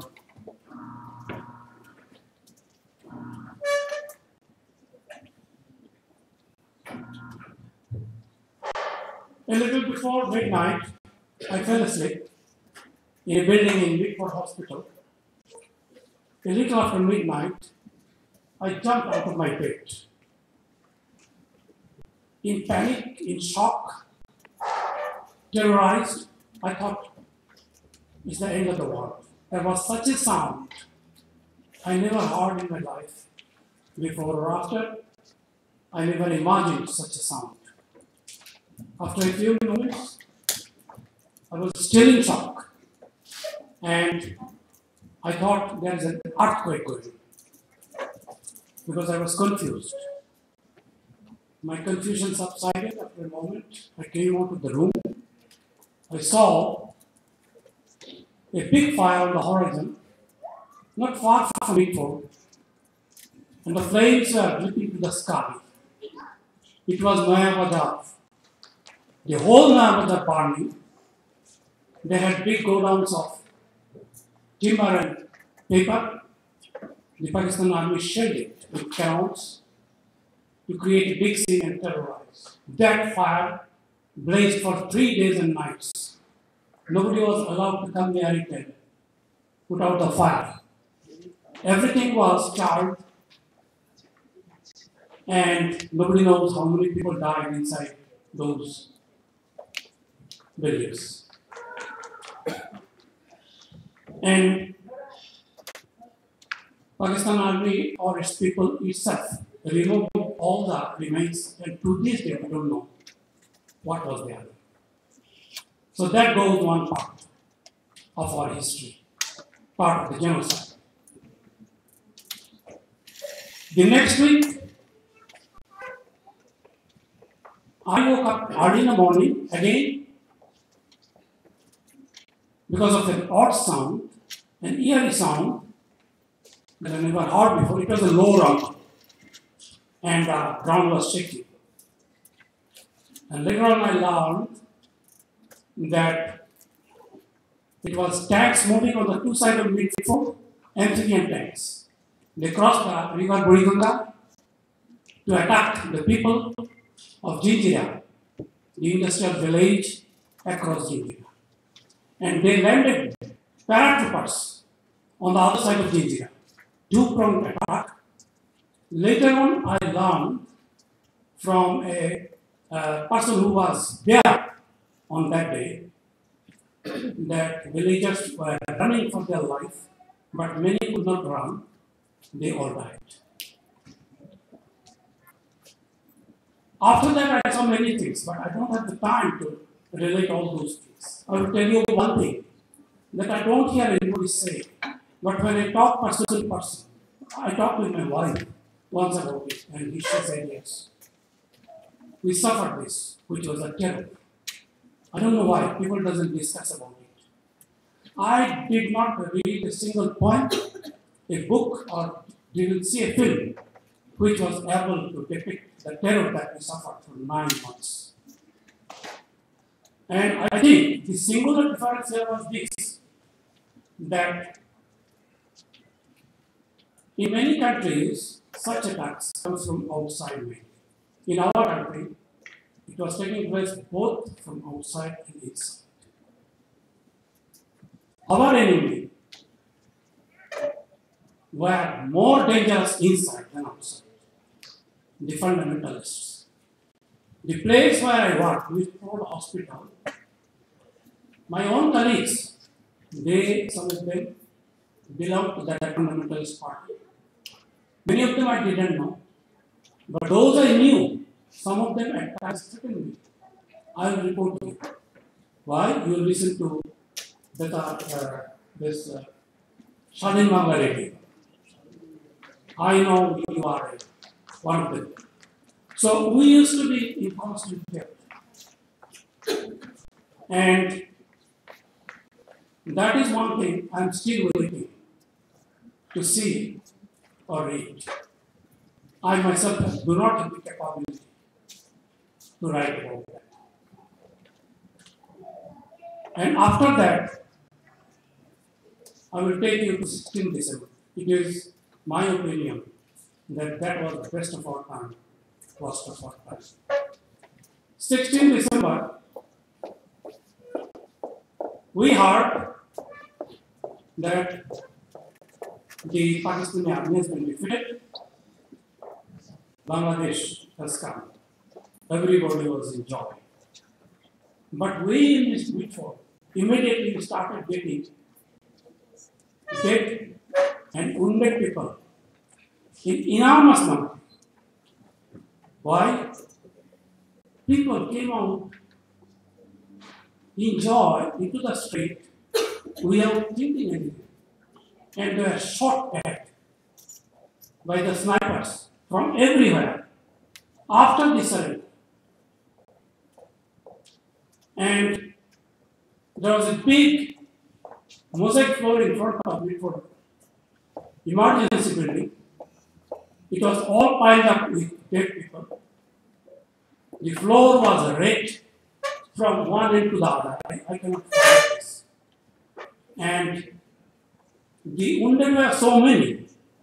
I used to work in OPG department. I was a very busy doctor. But when I heard that they need doctors, I started working voluntarily. After finishing my own work, and all the young doctors were doing this. And for 3 days and nights, we didn't sleep more than a few hours. And in origin, I didn't have this experience. They were mutilated, gunshot wounds in their bodies. To me, they were horrible. And I had to cut them mercilessly, which was also horrible for me. So, after doing that for several days, I think now that I was not normal. So on 17th March, 17th afternoon, when news came to me that my sister was taken away on 13th under curfew by Al-Budor, and on 17th they found her body. You would not believe that I didn't feel anything. I didn't understand anything.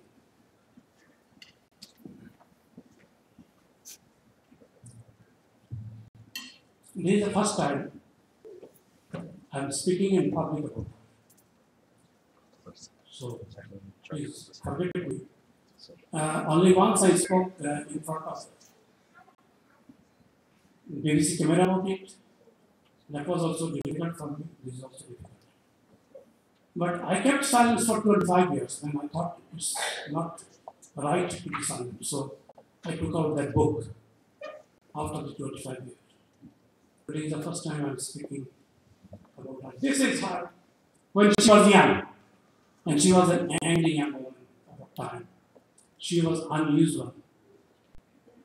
She did not get institutional education because of war, because of the social situation, because of the conservative society, and some family problems. But she educated herself. She was a spirit that could not be limited by anybody. She was indomitable. She was my role model. She was 16 years older than me. I was her baby brother. I received her love. At a time when I needed it badly, she saved my life literally for twice. And the next picture is a few years before her death.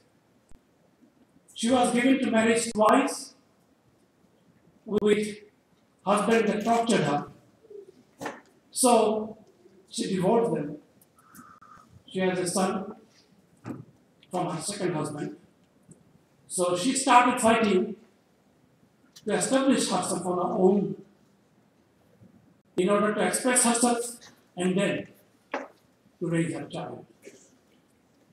And she did all sorts of odd jobs, where in that society at the time women had no respect. And I know those incidences personally. Then she got a job in women's magazine known Begum. She was the personal secretary of its editor Nuriya Begum. And that was the first honorable job for her. After that, she took a promotion, moved to another women's magazine called Dolma, where she was the chief of the advertising department, where she was the only employee of that department. So, from collecting the advertisement to collecting the fee, she used to vary. But the department of advertisement was not enough for her. She was basically a poet. So, in order to express herself, she brought out a magazine of her own named Shilalipi. It means writings on stone, literally. But the real meaning is writings on fossil. Now, she was the first woman, as far as I know, in the country, to own and edit a literary journal. In that book, we have given a statement that please inform us if there was anyone before her who was both a writer, now both an editor and an owner of a literary journal, so that we can include her name in this book. To this day, I didn't get that name. So, as far as I know, even in West Bengal, there was no one before her to be both the owner. Now, she was very little known when she was known, because when she died, because she could not publish that magazine more than 1 year before she was killed. And our one suspicion is that at least one the person who was behind her death is Mainuddin, who is now a saint in England. England sheltered such people in the name of justice. What sort of justice? I do not understand. The War Crimes Tribunal has sentenced him to death. He didn't contest. But we are not getting him back because England owed him over. And justice is not done until this man is punished and others behind this is punished. And me and people like other people like me are waiting for that justice. One of the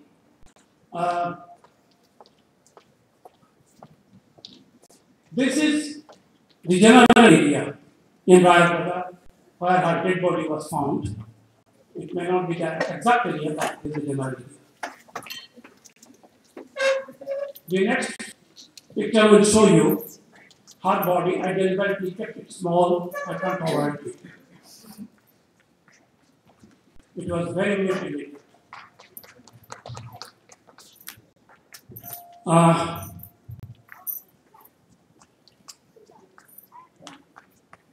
One of my most popular, one of my most dear teacher was Professor Fazlul. His body was also there. He was a cardiologist. So they have taken his heart away. After killing, what sort of evil people these are? It's not just politics. You take out the heart of the people because he was a cardiologist, and you take out eyes of the person because he was an ophthalmologist. It doesn't consult to politics. It's pure evil.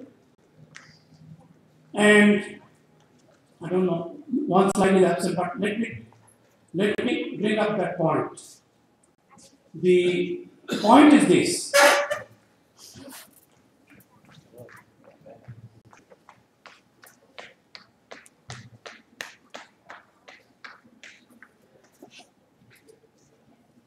The point is this. We say that Hitler was evil, the greatest evil. We also heard that anyone comparing anybody to Hitler is going beyond the line. I agree to that. But today I am going to ask you a few questions, which I do not know even if Hitler was able to continue. I have mixed up some slides, I think.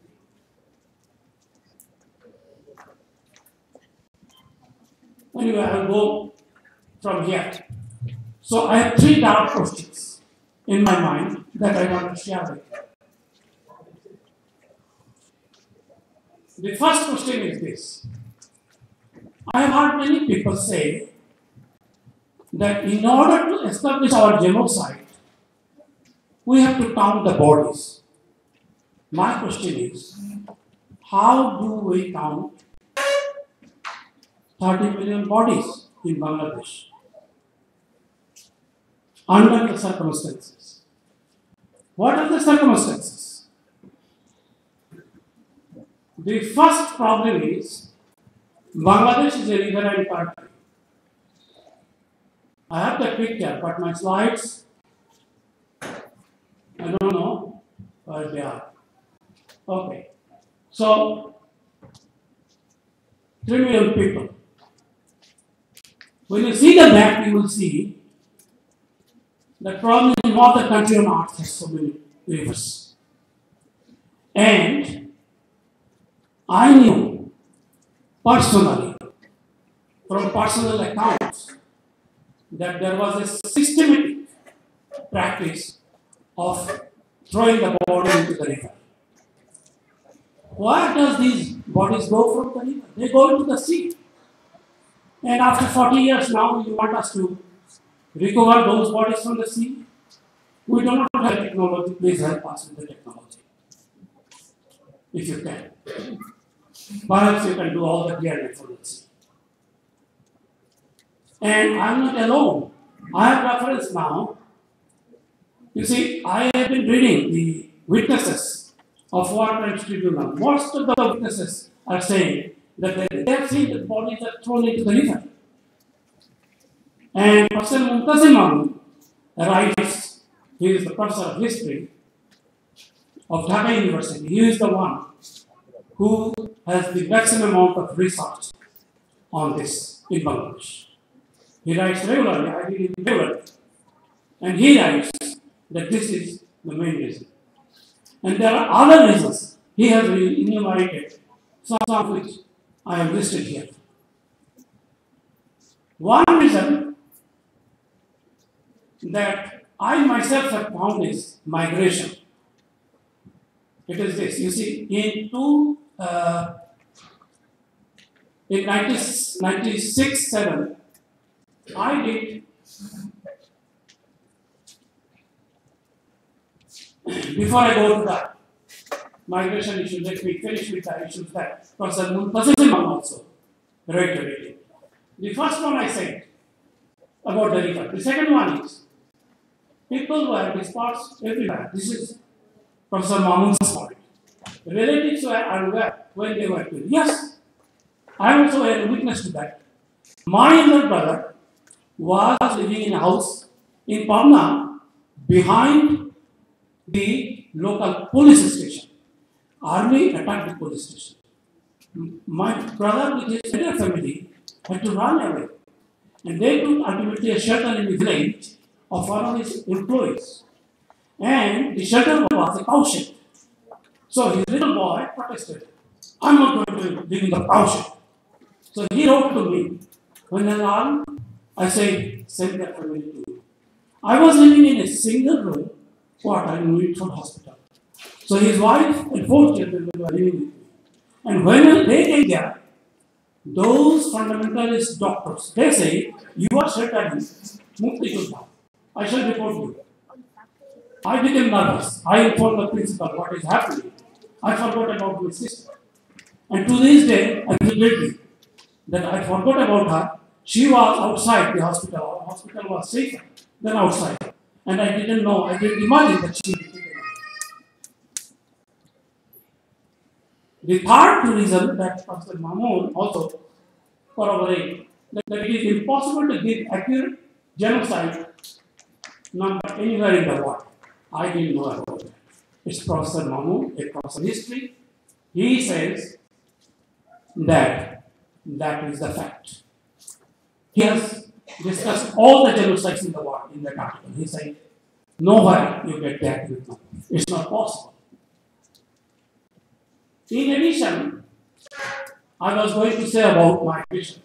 You see, I did a census in survey, 2006-7, in 6 villages in Dhaka. At that time, what I found is almost 50% of that population is migrant workers.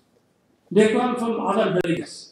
Then it clicked in my mind, Dhaka city, during each festival you will see it is empty because half of its population at least, their families in the villages. They live in small houses in Dhaka city, low income people. And they go to their house during each festival. So these are migrant people. When they die in war condition, not even there is anyone to record that. Then the last point I got from newspaper is Indian location. You see, many of the people who migrated temporarily in India died there, but also many of the freedom fighters, when they were wounded, they were taken to India, they died there, they were buried there. Those graves are unmarked. To this day, we don't have any account of that. We need to get account of that. We need to find that. We don't even know so many graves in our own country. And you claim that we give you a body count? We can't. So this is the nature of genocide. So my second question will now come. My second question is this.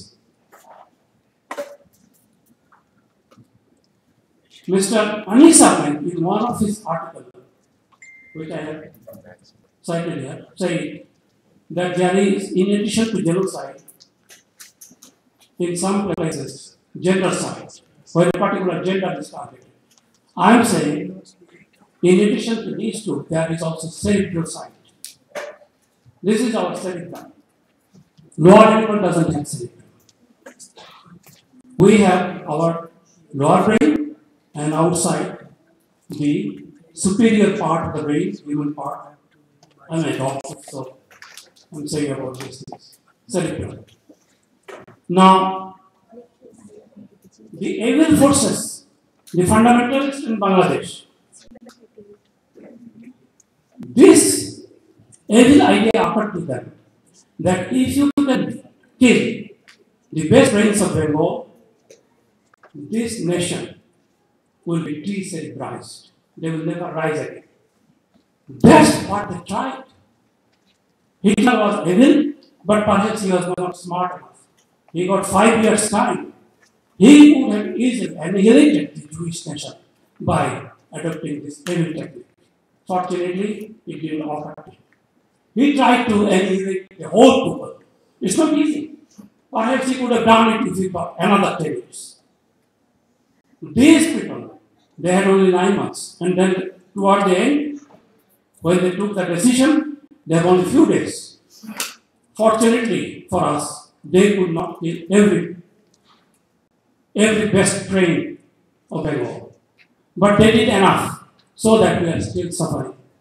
We are still suffering. If those people were alive, our country would not have been in a mess like this that you have seen. Let me tell you why. Professor D.C. Dev, do we have a philosopher of his depth, of his stature, of his human qualities till this day? Do we have it? I don't believe so. If you believe, tell me. Our film industry is in shambles. Every day I read in newspaper. Do we have a filmmaker like Jahir Rahman, who came the savior for the film industry of Bangladesh? Could we replace him? No. Our journalism is flourishing, but they are also in moral dilemma. Do we have another Shahidullah Kaisar? No. So Bangladesh is still suffering. The damage that has been done is unrepairable, and we can only survive if the world helps us. And we are now doing a fight, which is not only our fight, your fight also, everyone's fight. That fight is related to the 3,000 people killed in the 2 towers of New York. Evil killed them. They were not Muslims. If I recognize them as Muslims, then I am also recognizing that Islam is an evil religion. You look at this Boko Haram event. Are they human beings? They are evil. And in relation to the fundamentalists of Bangladesh, they are saints. Because my third question is this: do we have any other party on earth where rape was legalized in the name of religion? Boko Haram perhaps is doing the same practice, but even they don't say it. But during our war, the fundamentalist party indoctrinated their pattern by teaching them that you are raping in the name of Allah, and you will go to heaven for doing this. So evil. I do not know anybody on earth that exists. Now, for any reason, I know for foreign policy, a country protects its own interests. America is now my factor. I will protect America's interests. But what is my interest? I have to understand. Sometimes I don't understand. America is a state, tolerant, and I have evidence to show that encouraging fundamentalist party, not only in Bangladesh but elsewhere. I tell you one thing, I will finish in 1 minute. I tell you one thing. I am not a person who always correct, but one thing I believe I am correct. This is a Frankenstein. If we do not stop it, it will finish us. Great civilizations did mistakes when their time comes. Our time has not yet come. Let us not do this mistake of allowing the Frankenstein to grow. It will finish us, everybody. So we are fighting. Bangladesh is fighting for secularism for the world, not for Bangladesh only. I thank this organization for giving me this chance. I am a very ordinary person. I don't agree with all that you said, but I am very grateful for giving me this chance to express myself, to express my burning questions. Thank you very much.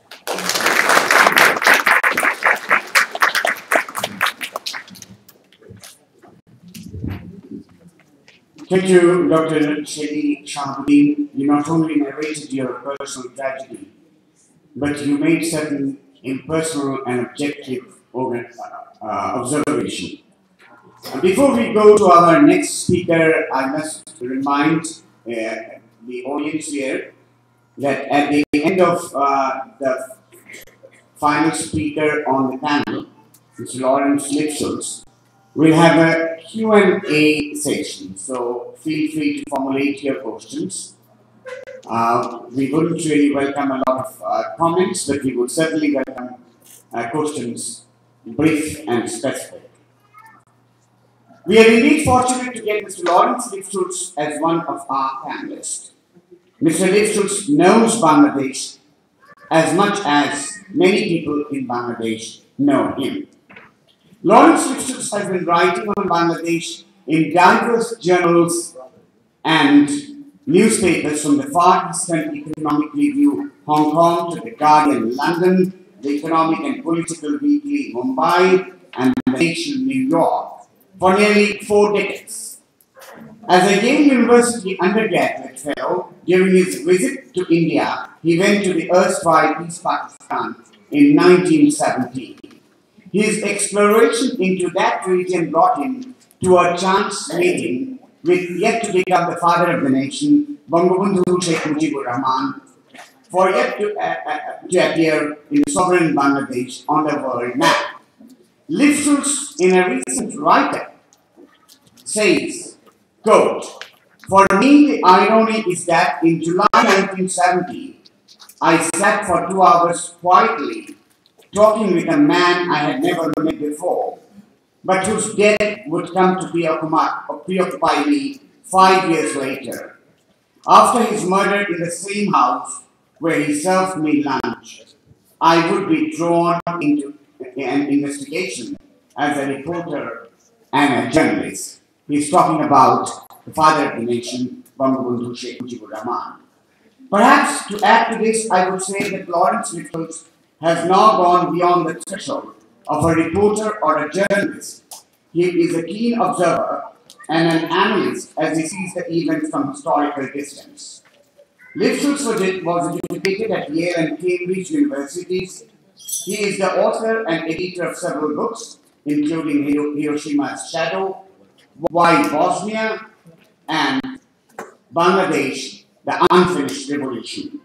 His analytical writings on the post-liberation Bangladesh is worth mentioning too, although those discussions are beyond the scope of this panel today, because we are essentially focusing on the liberation war of Bangladesh. But I would be failing in my duty to introduce Lipschutz if I did not say that his bondage with Bangladesh is unique, because he has witnessed Bangladesh both in its spring of hope and in its winter of despair. I now take the privilege of inviting Mr. Lawrence Lipschutz to speak, and his topic is Bangladesh 1971, Was Independence Inevitable? Reflections on the National Questions.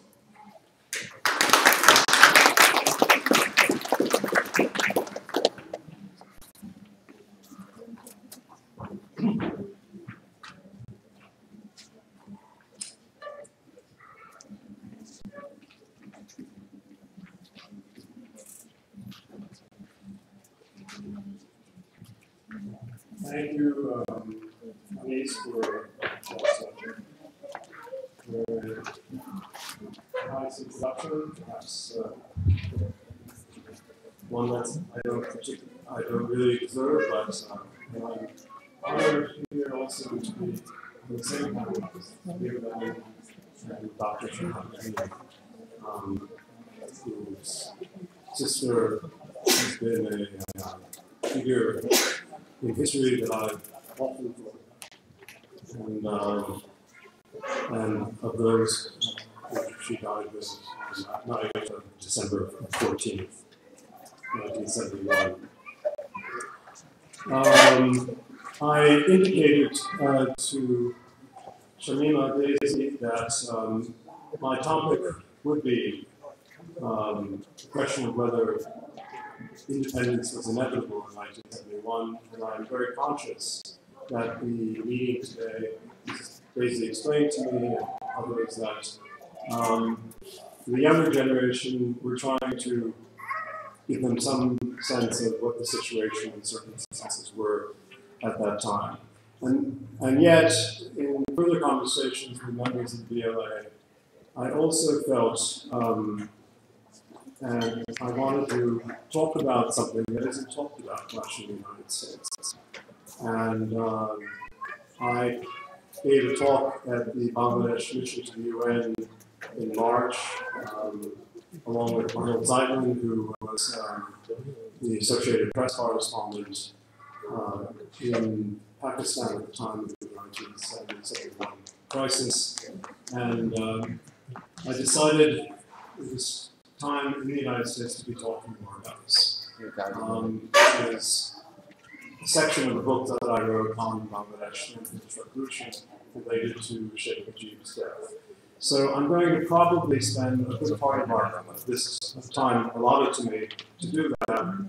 But to begin with, I do want to talk about some issues related to the conditions at the time of independence.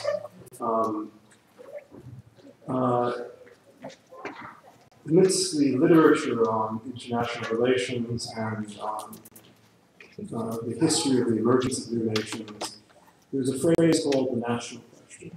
And when I've given talks to some classes at universities or in the general public about how Bangladesh became independent, I mean, we have a number of examples of nations emerging out of multi-ethnic and multicultural societies, such as one in which I spent a lot of time writing down, Bosnia in the early 90s, emerging out of Yugoslavia, as Yugoslavia was breaking apart, and Croatia and Serbia and Slovenia were emerging. And what the circumstances and conditions were. Kosovo later, Ukraine is facing an issue now. Crimea has a right to be independent. What circumstances? These are muddled circumstances in some of the cases. Tibet and China, the national question: do people have a right to national self-determination? If the state within which they live doesn't ensure them the rights that they expect under the Constitution, under a democratic framework. But to me, the most pristine example in modern history is the story of Bangladesh. Because here was a country, Pakistan, that emerged from partition. And it was a multi-ethnic, multinational, multi-linguistic society. And within the framework of the two-nation theory, it tried to subsume the nationalities of its own peoples. And yet, slowly, after bungling social political programs of the Pakistan government, which later were exacerbated by the Pakistan army, there was an attempt to make one language Urdu, as you all know better than I, the only language or the lingua franca of all Pakistan. While across the border in India, which was also experiencing great tensions within its own body politic, Tamil Nadu and other parts of the country, about linguistic boundaries. The democratic framework, good or bad as it was within India, struggled toward a kind of federalism that also accommodated linguistic boundaries and the cultural distinctions of people in different regions. And it eventually created more states as to try to accommodate those sentiments. We even have now the emergence of Telangana and Andhra within India. So the process is not complete, but it shows a flexibility and a responsiveness that accommodates and solves these problems. After 1958, one went from provinces to one unit under the Ayub Khan government, which was an attempt to really subsume cultural distinctions and linguistic distinctions. And of course, East Pakistan or East Bengal became even more than Balochistan and Sindh at that time, or the frontier. Balochistan and frontier at the time of partition, of course, not well known to the world, actually rejected as a majority the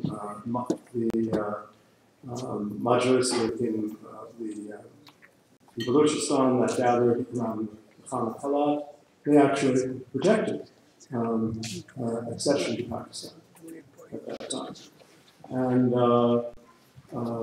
similarly, sentiments in the frontier, where Dr. Khan was a very popular figure, were not towards the two-nation solution that partitioned the British wave in South Asia brought about.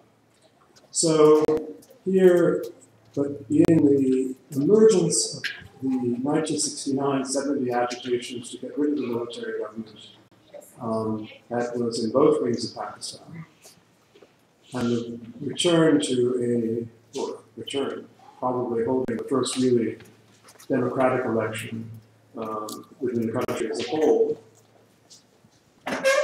the force of the popular movement in both wings led to the elections in 1970, which classically Pakistani intelligence, like so many other intelligence agencies, got wrong, and there emerged a majority party in Pakistan, which would have a majority in the National Assembly and in the Constituent Assembly to write the Constitution. So you had, I can't think of a more perfect example of a nationality saying that it would remain in a multinational state, Pakistan, if democratic procedures were respected and honored. And the procedures were an election that in this case resulted with the Awami League and the Voice of People in East Pakistan having a majority position in the emerging National Assembly, and together with allies in Balochistan, Frontier, and Sindh, being able to potentially remake Pakistan into a much more flexible democracy, I'm not saying exactly like India, but in that element where in India there were accommodations to regional differences and languages, and kind of federalism that worked. And Mujib had articulated a program that would have been in the 6 points, would have been probably leading towards a confederation. I know Dr. Islam thinks that the 6 points were inevitable. His colleague Rahman Saban has just done a chapter of his memoir, chapter 8, which I've been reading, which takes a different view, right? Which was, and we can get into this question and answer. Rahman's view is that as the crisis begins, the assembly was supposed to be called by the beginning of March, and dire signals were already being shown. General Yaqub Khan, who's the commander or deputy martial law administrator, as Anis reminded me, and Admiral Hassan, was it? Yes, who was the governor, who were the two senior military officials of the Pakistan Armed Forces on the spot, and who, I suppose, had the emotional good sense to have a sense of linkage with the people of East Pakistan, and who both opposed any kind of crackdown which they feared was coming, were removed from their positions and sent back to West Pakistan. In 2000, in the year 2000, 2001, I was a senior Fulbright scholar in Pakistan, working on Pakistan's nuclear doctrine, trying to define what it was. I learned that it didn't exist, really. But during that period, I would drop in on General Yaqub Khan. We would talk about those last days of East Pakistan. And he confirmed to me, that he just thought this was madness, and what was coming. And yet, he was one of the intellectuals, so to speak, in the Pakistan Armed Forces who was being quickly isolated. So, as everyone knows, I don't have to remind them, the assembly was postponed, and Mujib, as we saw in that clip from Muktigan on March 7th, very carefully keeping a door open, but saying to people, if they deny democracy, what's the point of staying in this country? You know, but we're open to negotiations. And in my discussions with Rahman Saban on his memoir, he details, he was advising the Awami League committee at going in, and Dr. Islam was also advising the same committee as it was going into negotiations. The Pakistani army had appointed Justice Cornelius and bureaucrat from West Pakistan, and then Ahmed, I believe. And both these men, with the Awami League delegation, were trying to find some accommodation around the 6 points that could be acceptable for both sides. There was also the People's Party delegation, which was in town, and led by Bhutto, with all his conflicted positions. But what Rahman learned in the mid-70s, according to his memoir, when he met M.M. Ahmed years later, was that they both were expecting to be called to a final session in which they felt they had worked out a temporary settlement of each of his positions.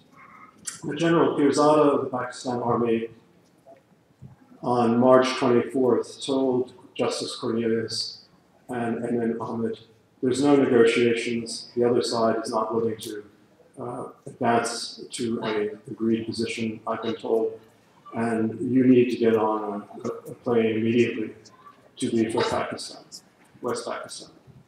Meanwhile, Rahman and the other delegation was waiting to be called to sign a settlement. The details of the settlement, I'm sure Rahman will eventually. He claims he's done it in an earlier article in the Journal of South Asia. But the point is, the Pakistan Army had never had any intention.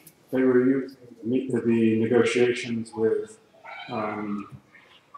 between the PPP and the Awami League and their own mediators to gain time to move troops in, to position their forces for Operation Searchlight, and to begin a genocidal attack on the population of what would become Bangladesh. And therefore, in a political sense, I've never seen a cleaner example and more principled example of a nation's right to self-determination. It had exhausted all the possibilities within a nation state that was denying it democracy, was denying it the right through political processes to readjust the economic inequalities within the two wings of the country. And then the army decides that an election is not acceptable.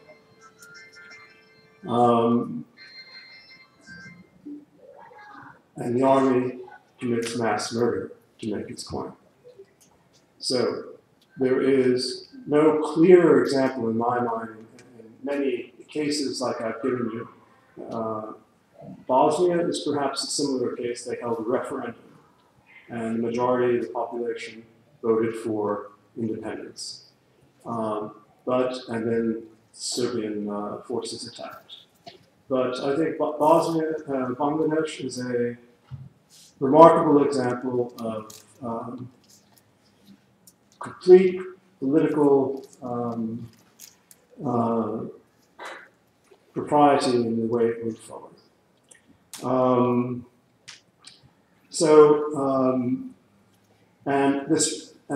in teaching courses, it seems to me this is actually a case that has to be studied more. And friends of mine who are teaching political science and history courses, I always emphasize that unfortunately there's not enough literature where it's there, but they should look for it, because there's never an example. There's not another example to my mind of comparable clarity. So that's my brief comments on, and I can be drawn into further questions in the question and answer period. But what I want to spend some more time on is I'm in the process of revising, at the request of many friends, this book I did many years ago. And I'm also contemplating writing a book on the history of modern Bangladesh from 1971. But I think I just want to go through a couple of, just you might say, chapter headings that I'm working towards and concentrate on just one of them. Because I think it is important in the sense that the story I'm about to discuss, the 1975 coup, is both a story of American history, of Bangladesh history, but also American history. And here, being at the Bangladesh Embassy in Washington, I thought it's not a better location of venue to actually go into this. But first of all, if I can just give some sort of almost chapter title headlines. We have the Liberation War. We talked about the preconditions that led to it, and the situations leading up to it, which seeks to achieve independence, democracy, a democratic form of socialism, and a secular state. This is what the war was fought over. Independence is achieved. Then, 4 years later, a coup d'etat occurs in 1975, in August 75, and Sheikh Mujib and many people in his family were murdered. Then, in the period after that, in November of 1975, you might say, an attempt at the Revolutionary Road, in which the November 7th uprising occurred, led in part by Colonel Abu Taher and members of a party called the Joshua at that stage, who were a breakaway from the Awami League. This uprising was defeated by a tremendous strategic miscalculation or error on their part of making an alliance with General Zia, who they thought would accept a transition to a series of reforms within the armed forces and to release the political prisoners. It led to a period of massive repression in the period 1977-78, in which mass executions, which have not been written about very much, occurred within the army. A systematic effort to eliminate, particularly those who had fought in the Liberation War. I was somewhat involved with Amnesty International. I was living in England at this stage, in persuading the founder of Amnesty International, Sean McBride, who had been active in 1971 as the chairman of the International Commission of Jurists, to go to Bangladesh and to try to confront General Zia with the continuing mass executions that were going on inside the prisons of Bangladesh. I've written on this, and some of these articles are now on the website of a small publishing company that I'm affiliated with called the Pamphleteers Press, and you can find them there if you want to study this in more detail. So in the period after the mass executions, we find the foundations, paradoxically, of what the birth of Bangladesh was against, which was military dictatorship. We find the foundations of military dictatorship being established by General Zia himself, taking the position of an Ayub Khan-style general becoming a civilian president, all the while continuing to bring forth allies who had participated on the Pakistan side of the 1971 conflict, such as Shah Aziz and Ghulam Azam and others, being allowed to come back into Bangladesh, the suspension of war crimes proceedings against those who were responsible for the internal killings, the Al-Badr, Shams groups, and Zia, who dies in 1981 under mysterious circumstances, is replaced by General Ershad after the murder of General Manzoor in Chittagong.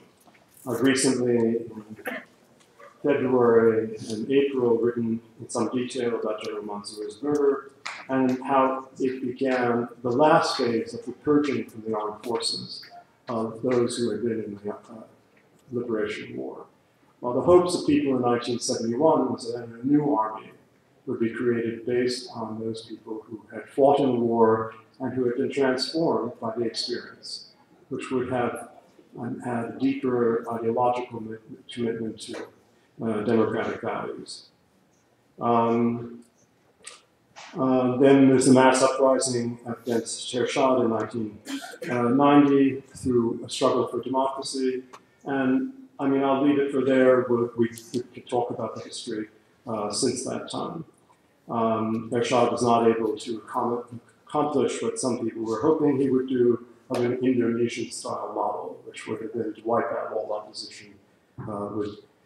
He had been drastic, but he had not been able to, within Bangladeshi society, to accomplish what Suharto had accomplished in Indonesia.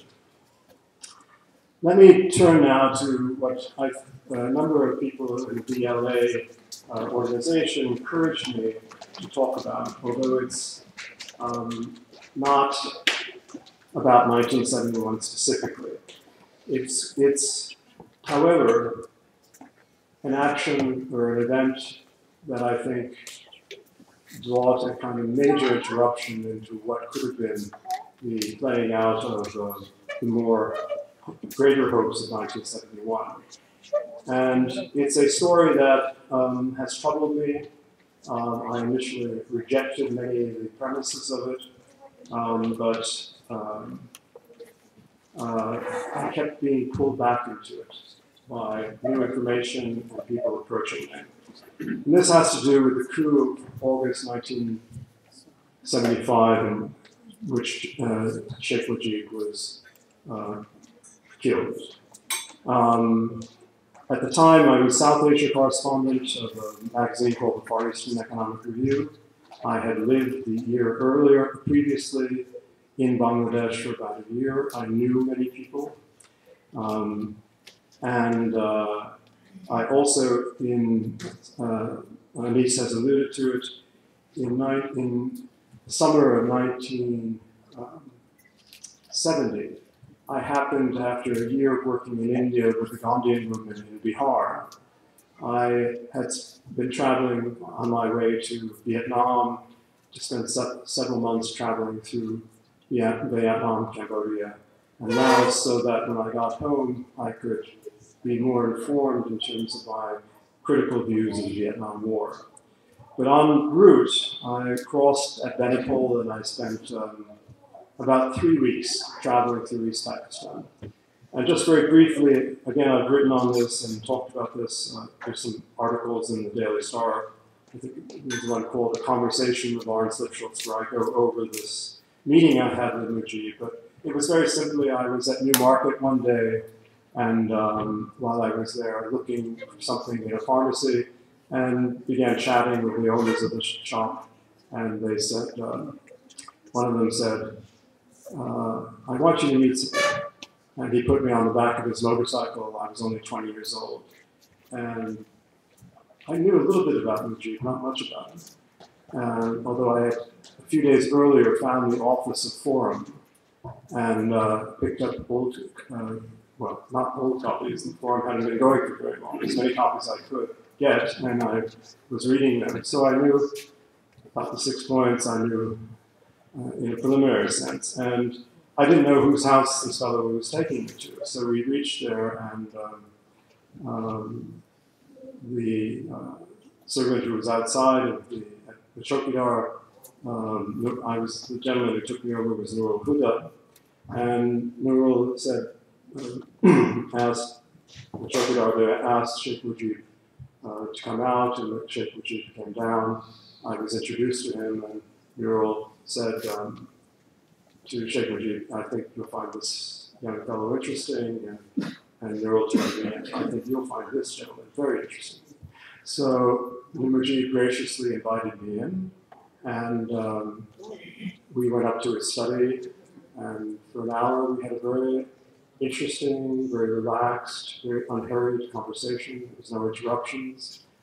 And then he invited me for lunch, and I sat with him for another hour, and it was very just relaxed. And what I remember most is how gracious he was to this young student who happened to be passing through Dhaka. What is very ironic for me, which at least I didn't realize we would be quoting that, but is that 4 years later, after graduating at Yale, I would return to Calcutta and then eventually become hired by the Far Eastern Economic Review to be their stringer in Dhaka, and I would be back in Dhaka for a year in 1974 before being promoted to the South Asia Commission. And yet, Sheikh Mujib in the middle of August would be killed in the same house where he graciously entertained me to lunch.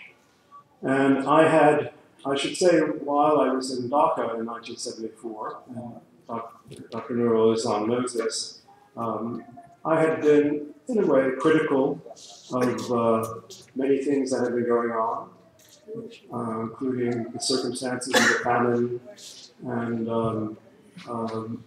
the Far Eastern Economic Review, when I was there, was banned for, I think, 3 or 4 times. And just before I left, I went to a press conference given by Tajveed, and who was then finalist. It must have been September or October, just before he left the government. And I hadn't formally met him, and I was sitting in the back, and someone spotted me and told Tajveed I was there. And as the press conference ended, he sent someone back to ask me to come meet the minister. And I went out to meet Tajveed, and he said, I'm glad to meet you. I read your recent piece in the review that was banned, and I want you to know it was very good and honest, and I was not in favor of it being banned. And you should come talk to me. And I said, I'd be delighted to. I'm just about to leave and move to Delhi, but next time I'm here, you'll be the first person I'll look up and come back. And he said, I look forward to that. And the next time I came, Mujib had been killed and Tajveed was in jail. He was still alive at that stage. But I would never meet him again. So what happened? On August 15th, 1975, I was sitting at the Red Fort in New Delhi listening to Mrs. Gandhi give the Independence Day speeches. And then someone from Reuters' office. I used to send my stories, we didn't have email or things like that. We had to send our stories through the Reuters line. So we would go to the Reuters office. So one of the employees of Reuters had received a message from my editor in Hong Kong. This fellow, not on the motorcycle, came to the Red Fort, found me in the press section, and handed me this message that Sheikh Mujib and his family had been killed. And I was just like anybody else who had been in Bangladesh and known Mujib or known the situation, shocked and upset, and said to my young friend of mine who was visiting from America, I said to her, we have to leave, and I have to get moving. And the Reuters fellow said, they've killed his whole family. And I said, yes, it's terrible. And so I immediately organized to get myself to Bangladesh. No journalists were allowed. I did my old trick. I went to Calcutta, went up by rail to Benapole, crossed over in Genocide, and before I was picked up and deported, I had been in town for about a week. And but finally, journalists were allowed to come back, I think, in October or November. I made a trip back. This is 2 trips back. In October, I think I was there. And I met someone at the American Embassy whom I knew very well. And I just dropped in to see him. And he said, "Larry, I don't know what happened. None of us are clear about what happened. But this is something you need to find out." There was an argument between the ambassador and a CIA station chief named Philip Cherry. I was actually hoping Mr. Cherry, who lives in Virginia, would actually turn up for this meeting today, but I don't think he has. But my source at the American Embassy said there was an argument between the two of them. We're not clear about what happened, but we know something happened that shouldn't have happened. So, when I had written about the coup against Mujib initially, at the time, the Indian government and the Soviet authorities had all declared immediately that this was a CIA-related coup, and of course gave no evidence. And I like to regard myself as a professional skeptic of all power and all positions. And so I was actually quite skeptical of the claims that the American agency, that CIA, would be involved in this. It happened to be the time of something called the Church Committee hearings and the Pike Committee hearings, which were bringing out everyday revelations of illegal activity by the CIA in the Allende coup, in Lumumba's death, in events all around the world, and which were to supposedly bring about a new legislation that would bring these entities under greater scrutiny. So I had rejected this view. Then this acquaintance at the embassy says you really should find out. This was about the time, but shortly after that, I was banned from India because I didn't abide by censorship in India. Then I went to Pakistan and spent several months in Balochistan where an insurgency was going on. And I was then blacklisted from Pakistan. And then I came over to Bangladesh in July of 1976 and reported on the Tahir case, the trial.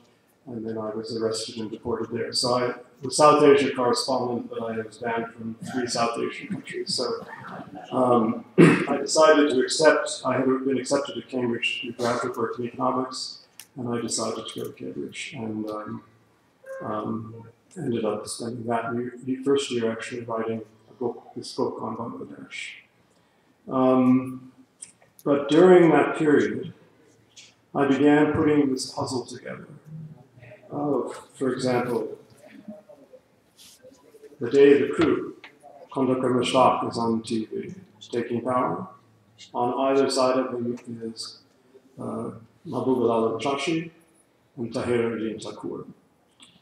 And I began learning from someone who had been on Mushtaq's staff in Calcutta in 1971 that these 3 people, Mushtaq, Thakur, and Chashi, had been his colleagues, among others, in the foreign ministry of the provisional government. And I then learned the whole story, which I've told in this book and in some articles since then, of a gentleman named George Griffin, who had been sent out by Kissinger to be in Calcutta to be the go-between between Mushtaq and Kissinger. And this is the plan, as I've written about, was that Musharraf would leave for New York in September and announce in September, while the Liberation War was going on, and without informing his colleagues in the provisional government, that he had reached a settlement with the Pakistanis, and that Pakistanis would withdraw their forces into cantonments, and that there would be granted certain qualities of autonomy, undefined. Anyway, this September trip never happened because the provisional government, and I believe actually my source who told me about this was involved in informing the provisional government on Tajudeen, and Musharraf was put under house arrest in Calcutta in 1971. So here we have a coincidental, or it seemed very unusual, but the same group who had been involved with Kissinger in 1971 to try to short-circuit the Liberation War, if that would have been possible at all. Turns out in August 1975, on Bangladesh TV, after Mujib has been killed. So that was curious. Was that simply a coincidence, or was there some meaning in that? Or was it too coincidental to be coincidental? So I began putting, this is just one aspect of many things that came to me of a picture I began to assemble. I then, it must have been 1977, I knew the American ambassador at that time, and this remark that had been made to me was in the back of my head by this official at the embassy. There was an argument. We better find out what it was about. We don't know. But there was a bad argument. So, a very close friend of mine named Kai Bird, who there's a magazine in the United States called The Nation. It's the oldest political weekly. Kai was their Washington correspondent. He had been their foreign editor. And I said to Kai, I came to visit my family in New York, and I said, I'm going to contact Ambassador Bolster, who is now in Washington, and I'd like you to come, so there's another witness to this conversation. And while I'm asking questions, if you could take notes and then ask your own questions. If you ask a question, I'll take notes. And I called Ambassador Bolster up. He knew me slightly from Dhaka. And he was very open and interested in a meeting. So we go over to the State Department, and we meet in the State Department lounge, cafeteria downstairs in a corner. And I begin to say to the ambassador, I'm putting this picture together, and one of your staff members said these things to me back in 1975. And I'm getting reports and information that there was prior contact between the group that staged the coup and the U.S. Embassy. I also have information that you and Phil Cherry had an argument. And I'd really just be interested in a truthful account of what happened. To an answer to these questions. Now, I fully expected the answer to be, well, all that's classified, or I'm not in a position to talk about it, or I don't know what you're talking about. Instead, Ambassador Bolster said, everything you said is true, and I'll tell you more. And we spent the next 2 hours with my friend Kai, who's a wonderful journalist and writer, who's won the Pulitzer Prize for a book on J. Robert Oppenheimer called American Prometheus. So Kai was taking notes furiously. And in the article that's been distributed, which is by Kai and myself, there is a high-ranking American diplomat quoted in there. That high-ranking American diplomat is Ambassador Bolster. And he then began to tell us that 6 months before the coup, he had given instructions that all contact was to be broken between those planning the coup and the U.S. Embassy. And that he had taken the decision that we should stay out of this. None of our people should be in touch with the military or the political side of this coup that's being planned. We are out of this. And he believed that his instructions, in the light of the Church Committee and the Pike Committee reports, was being followed. He went on to say that on the morning of the coup, when Mushtaq and Chashi and Thakur appear on television, he sees the people he'd been given instructions. They'd given instructions, all contact should be broken. And then he began to question people within the embassy and the CIA station, and he found that his orders had been ignored, but that clearly they had some authority from somewhere else to do this. So I don't know how many of you know the writer Christopher Hitchens, a friend of ours who used to be based here in Washington, passed away last year, a British writer, marvelous person. And Christopher did a book on Kissinger called The Trial of Henry Kissinger. And he used several examples of what he considered were Kissinger's involvement in war crimes or illegal activities. And one of the chapters in the book, with Christopher was constantly on the phone with me, talking with me, discussing, was on Bangladesh in the August and the Mujib coup. But Christopher went a step further than I, because he in Washington knew a lot about something called the 40 Committee. The 40 Committee was a committee which, in fact, during testimony before Congress, Colby, who was the head of the CIA during that period, initially refused to answer senators' questions about what authority this committee had, the 40 Committee. He initially denied it, that it existed, that it even existed. And, but then, basically, the senators who knew it existed said, and then Colby decided he wanted to go into executive session. They said no, and then he just, to Kissinger's great annoyance, confirmed that the 40 Committee existed and that it was the committee that took decisions on covert actions. And it was Christopher's view, we haven't yet gathered that evidence, that the Mujib coup was approved by and pressed by Kissinger through the 40 Committee. And that Cherry was following his instructions. This was after Nixon had resigned in Watergate, and a very weak President Ford was in power.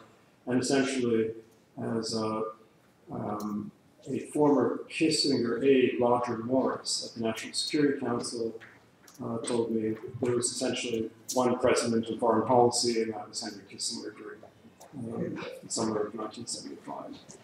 I'll just do a digression here. Roger Morris, if you get it, I only have 2 copies of my book, but I hope that this year we will publish a new edition of that book in Bangla and in English. We're working towards that. There's an appendix in which Roger Morris gives a long interview to me in which he described he had begun a study at the Carnegie Endowment here in Washington on the whole 1971 decision.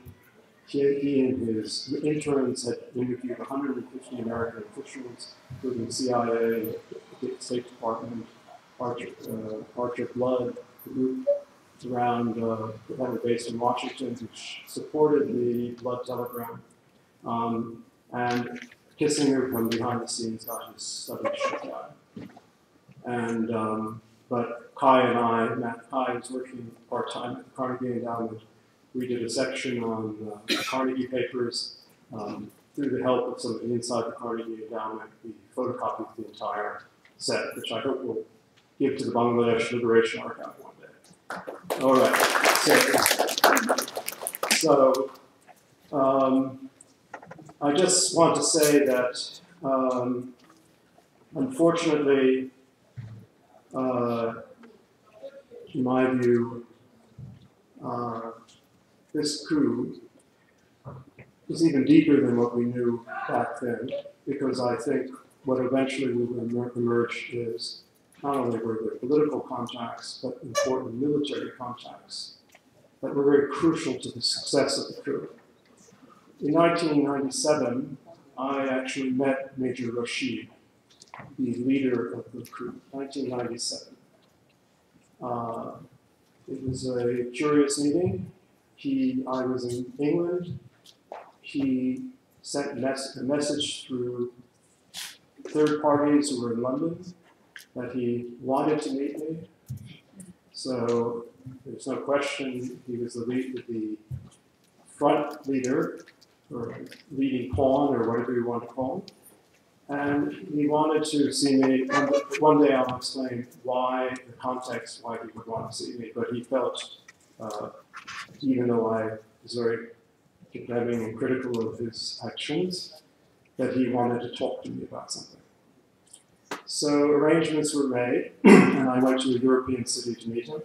Very interestingly, I got on a train in London, and as I got on the train, I was approached by two British special branch officers who came up to me and asked to see my passport. Nobody else was being stopped. And they said, Mr. Lipschultz, can we see your passport? And, so I said, well, it'd be nice if you told me who you are. Do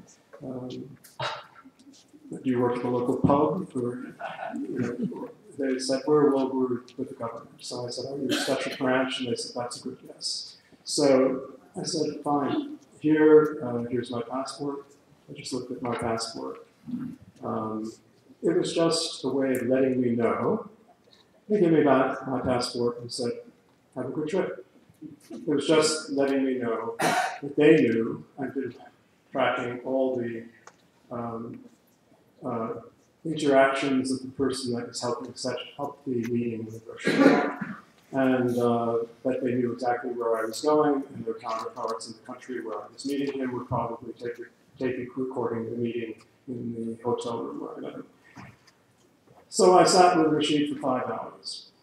There's a lot to talk about that meeting, but among other things, I asked him about an interview he had given Anthony Mascarenhas on, I think it was ITN, on it, regarding, by this point, events in Bangladesh had forced Rashid and Farouk out of the country in November of 1975. They'd been in Bangkok.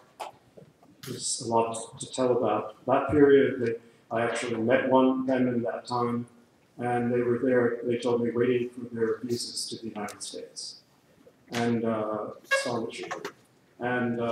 which I later learned that Senator Kennedy learned about. And there's even a piece in the New York Times, a very short piece, that Senator Kennedy objected to this, and therefore the visas were not given.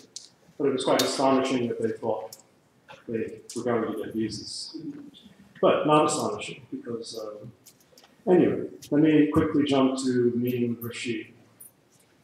I said, you said in your interview with Mascarenhas that you had prior contacts and prior links with General Zia before the coup. And Rashid confirmed that, and he confirmed it in more detail than he had given to Mascarenhas. And I said, did you ever ask General Zia, was he concerned about the position the United States might take on this? I mean, you don't want to do, if you were going to do a coup and the United States was against it, you might be in some difficulty. He says, that's exactly the question I asked him, and General Zia told me. I had a very good contact with the American embassy, there's no problem with this. So Rashid felt that he had received the assurance that he needed or was looking for in the question. So, I don't know if any of you have looked at Gary Bass's book, The Blood Telegram. Yeah, but although I had gathered all this material, Roger Morris in his interview, which we'll reproduce in the new edition, and I may put on the website of the Packeteers Press sooner, was very convincing in why Kissinger was obsessed with Mujib. To the level of, I never could quite accept that Kissinger's obsession with Pinochet and his clear involvement that we knew about and eventually came out in the Church Committee report on American involvement in the Chile coup, which translate into a similar hatred, obsession. But if you read sections of the Blood Book, Nixon's crudeness and ignorance and constant anger with Mrs. Gandhi and inability to remember Mujib's name 5 minutes after Kissinger again tells him his name is Mujib. But the crudeness which Kissinger himself enters into this language about Mujib, and has even overcome my skepticism about was Christopher right, or was. I think we will in the next few years know much more about the coup and Kissinger's involvement and possibly other military officials' involvement at the stage. But I think the tragedy for me, the great hope that Lear documented, the great sacrifice which Shelley's sister and others died for, it's heartbreaking to me as an American that that process would be interrupted by a coup that would basically make the whole experience of what Bangladesh was hoping for out of 1971 founder. And then, if one follows what the trajectory of what happens, 1971 liberation, 1981, General Ershad and the entire repatriate group who sat out the war in Pakistan or actually collaborated with Pakistan, which I call somewhat inappropriately, but possibly appropriately in some sense, I'd said to Lear, the Vichy of Bangladesh take power. And they do it. The Khaled Zia, after my article on the murder of General Mansour, recently restated what I quoted her as stating in 1981, that Ershad was involved in her murder, in Zia's murder. And then Mansour gets blamed for it, is taken away, is pulled out of the hands of the police despite the position of the police chief, Kibriya, Chief Inspector General of Police, and he's murdered. My eyewitness is waiting to, and I discussing those articles, is waiting to be interviewed by the Bangladesh government in relationship to that. And then we've also, through Kotamalo's efforts, unearthed all the affidavits. But I'm just saying here, within 10 years, one goes from all the hopes and aspirations of 1971 to a period of a decade of dictatorship on the Pakistan model, with the same Pakistani army mindset that smothers those aspirations until the popular movement goes into extinction. So, but I still feel the legacy of that, if we go back to 71, Archer Blood and people like Howard Schaefer, who were here in Washington, who stood up in a way that was unprecedented in American foreign policy to condemn Americans' collusion with the Pakistan army. All, as we would later learn, because Kissinger didn't want his channel to China interrupted through Pakistan, which was his big gambit within the Nixon administration. And the collateral damage of the deaths, hundreds of thousands, millions, that can be discussed later, but the enormous suffering that people went through. And in fact, if the United States had condemned in the way Archer Blood and others had hoped right at the beginning, Pakistan would not, I don't really believe the Pakistan army would even dare to crack down. In fact, the U.S. position was against it from the outset. And I met Archer Blood in early 1980s in Delhi. I had went out to lunch with him at the Lodi hotels, South Asian restaurant, South Indian restaurant, and I asked him what happened after to him. And this partly explains why I have to go back before I finish and say something about Ambassador Bolster. Archer Blood, soon after that posting, was never allowed to work on South Asia. Spent his time in Latin America, other places. He was sent to diplomatic Siberia, and so were most of the people who signed that telegram. Okay? And the supporters in Washington.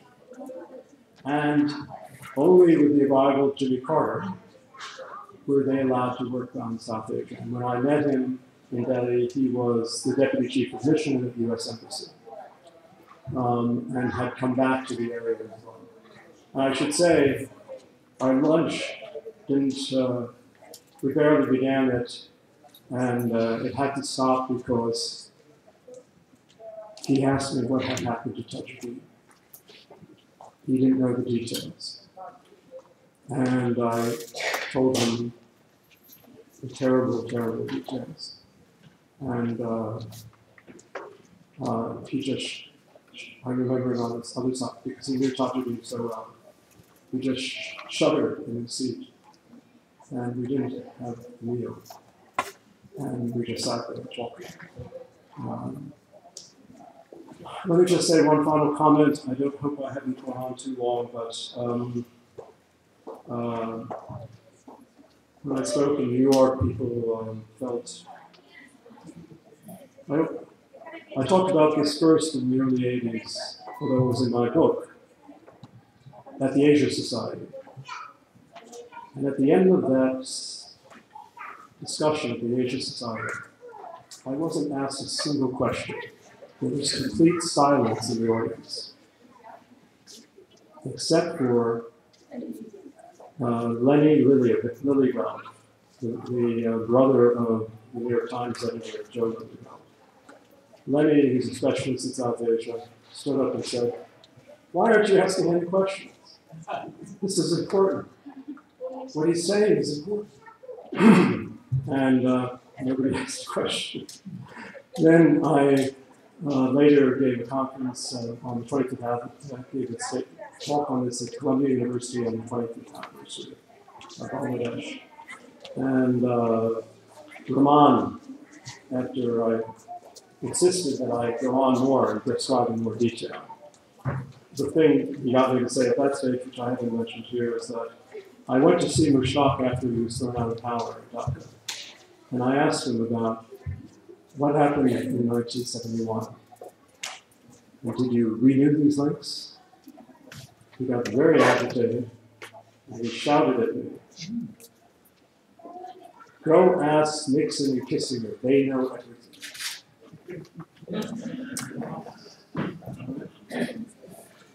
So, let me say one final thing about Ambassador Bolster. He was an interesting man. He didn't want me to talk on the record, reveal who my source was. But he guided me in writing to Stephen Solars at the House Committee on Asian Affairs.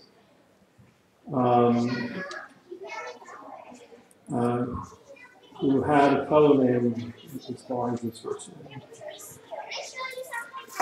It's in the book. He had on his staff a man named Barnes who had worked at the CIA for many years. And I had a friend on the staff who I knew from an organization I used to be in called the Committee of Conciliation Scholars, which I'm glad to say Noam Chomsky was also a founding member. And I wrote Solars, and this is the period I think in Cotamano Wars in Borough Caucus. It's called the Solars Correspondence. I wrote when I was in Cambridge constant letters to Solars about details, about meetings that occurred between certain dates and certain dates between US officials and people who were involved in the coup. And ultimately, we got an answer out of the Solars Committee confirming that there were meetings, but that we informed people in the chief's government. So then we asked, who did you inform? Did you inform Condotte Shah?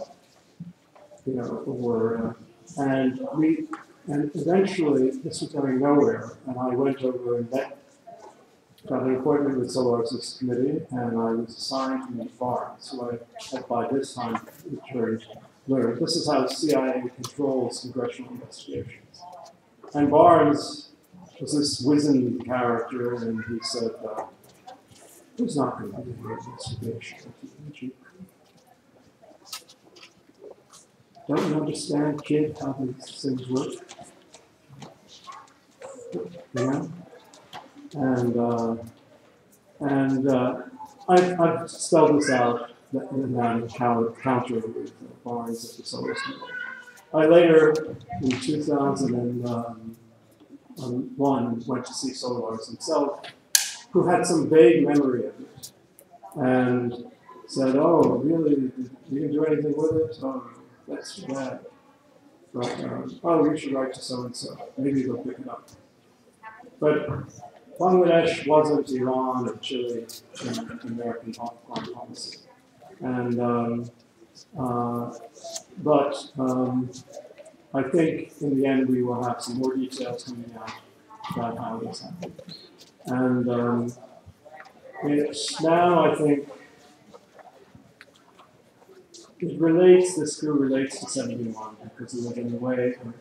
And I think Kissinger's pretext at the 40 committee, that's where he operated or even bothered with, was that when Boxall was formed, with the participation of the Bangladesh Communist Party and the banning of the various newspapers, like the Debak and other newspapers, that became the little edge that Kissinger got to push. It's like, well, look at this. Now even if he needed that, this was his plan, intention. I think in the end to do it. And I'm wrapping it now. Okay? And so Ambassador Bolster didn't want to go on record for a number of reasons, but I also felt he had what happened to Archer Blood behind his mind. Because if you went up against Kissinger at that stage, he said to me, if you get the Congressional Committee to go look into it, I'll approve it. They'll have to subpoena me, and I'll tell the truth. But that has to happen. Then I tried to persuade him various times when I was back in the States. I wrote him or called him and sent him copies of articles I had done on this, with new material. And his son, actually, who teaches at the University of Connecticut, his younger son, came to see me in the 90s. He was trying to, I can't go into most of what he said, but he was basically trying to get a better sense of his father.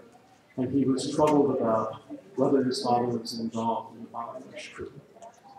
And I said, I told him, your father played a very honorable role, that he had tried to stop this. And he had been courageous enough that day in the State Department when Todd Bird and I met him to tell us the truth. And so I think there's nothing about Bangladesh that should trouble you about what your father did. He was principal man of the United States. So that's my history lesson for today. Okay?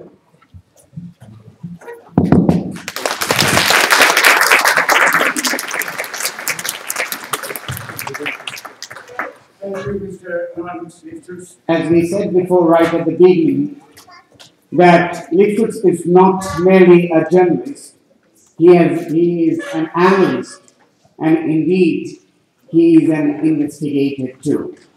And he went deep into the history of Bangladesh beyond 1971. And perhaps he is not wrong in saying that whatever ideals the Bengalis had when they fought for the War of Liberation in 1971 was later on crushed through subsequent coups. And he has given a lot of inside story. We are not about to go to the question-answer session. In today's program, the MC, Shatirupa Borua, will be moving around with the wireless microphone. And if you have any questions to ask, feel free. Let me here mention very honorably that we have 3 past panelists here, both amongst the audience and also on the stage. Ambassador Akram Kader was a panelist last year in our discussion. And the first BLA panel discussion was begun by no less a person than Professor Nurul Islam, the first Deputy Chairman of Bangladesh Planning Commission during Bangabandhu Sheikh Mujibur Rahman. And he is also one of the architects of the 6-point program along with Rahman Subhan and others. He spoke in details on this matter. We also have Mr. Ziauddin Chaudhry, who used to work in the World Bank, but more importantly, he is very attached to the Bangladesh matters. He writes regularly in Bangladesh, in Daily Star. And interestingly, he was the Deputy Commissioner of Chittagong when General Zia was killed in a coup. So, he had also a kind of interaction, I believe, with General Manzoor too, in those brief days which you talked about. So, Ziauddin Chaudhry had been Lawrence Littrup's tutor as well, as he says, quote and unquote. Now let's go, if you have any questions or comments. Shatirupa, I think Artisham Chaudhry here is here. Okay. Artisham Chaudhry. Apni to hatta unchu koren.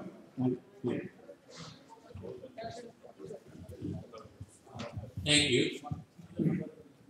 I just have one observation about 71.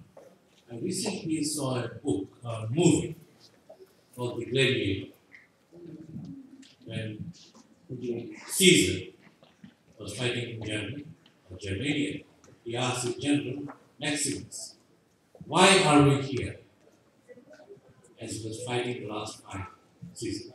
He says, we are here for the glory of Rome. Caesar asked, what is Rome? His general says, it is a dream, it is a belief, it is an idea.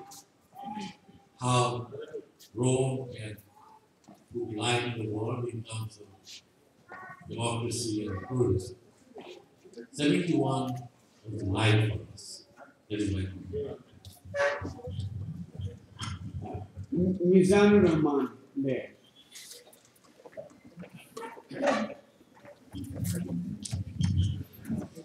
Thank you, Mr.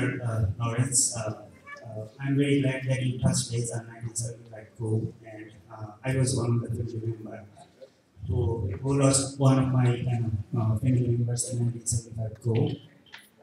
And we read many stories about 1975 and General Zia's involvement in that go. My question to you is that what is your view about General Zia's involvement in that coup?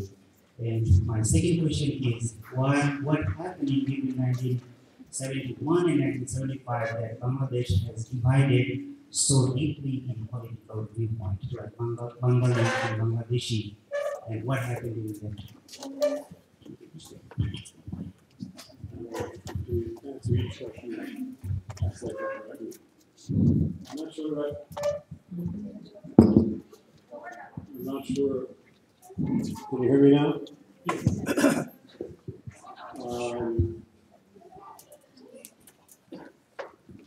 The first part of your question was, what role do I feel General Zia played in 1975?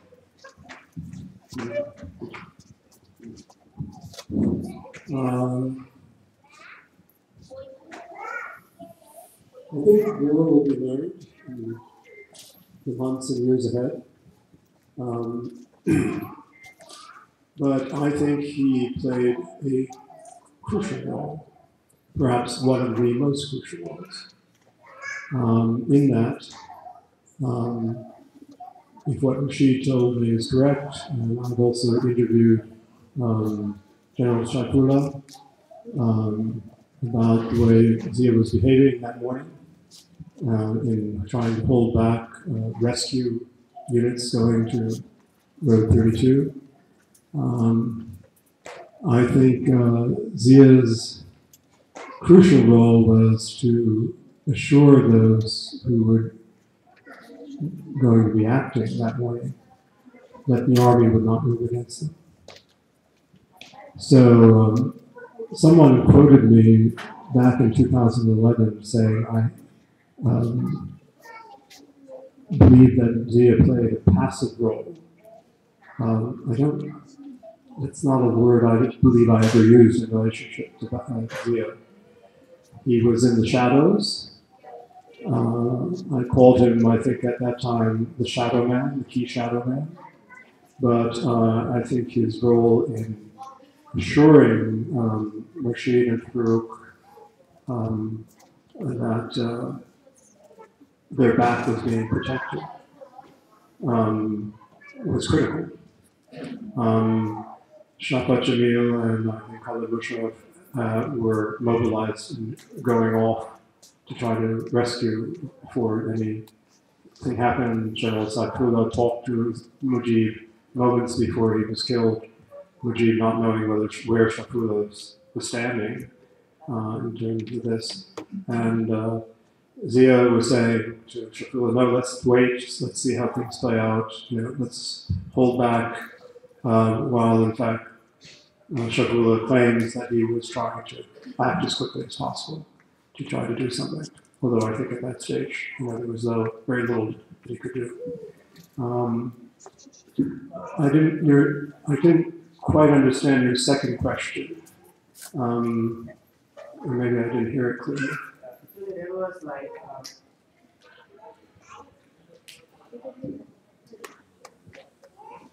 I can talk loud. There was like what happened in 1971 and 1975 that when General Zia took over the power, like Bangladesh became deeply divided into two political major parties like Bangladesh Army League and BNP, but who had two different views about 1971 and our long struggle about our independence. So like many people in current Bangladesh, they don't view the same way that we view 1971.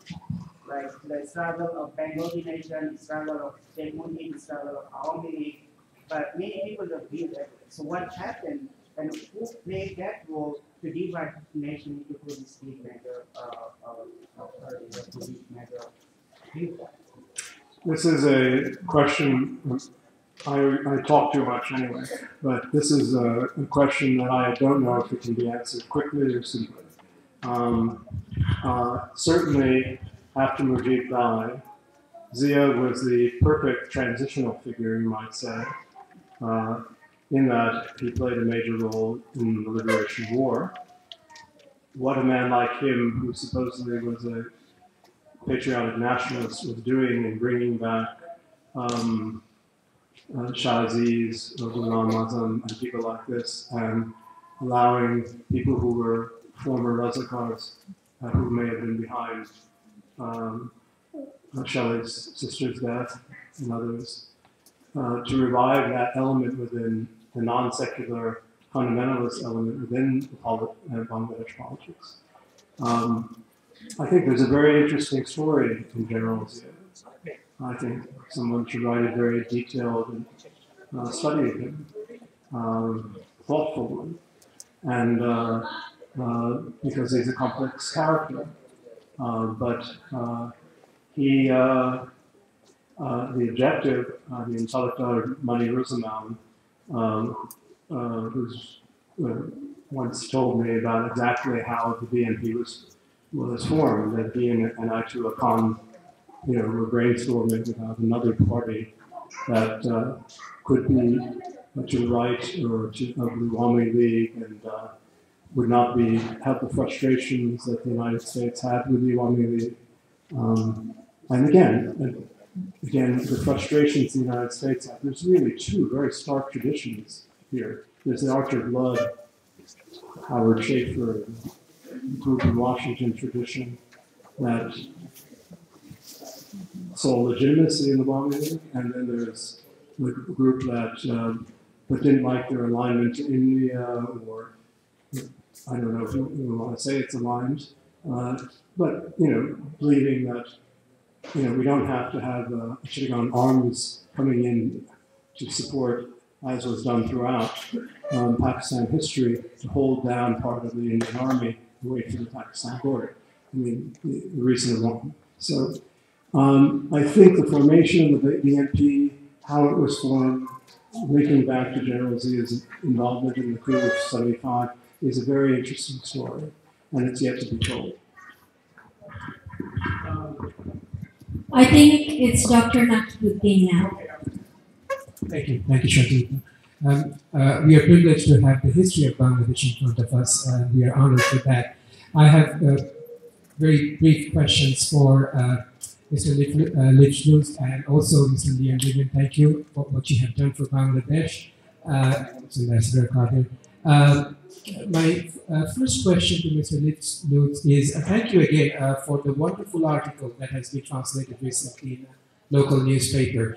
And we thoroughly, it was very interesting.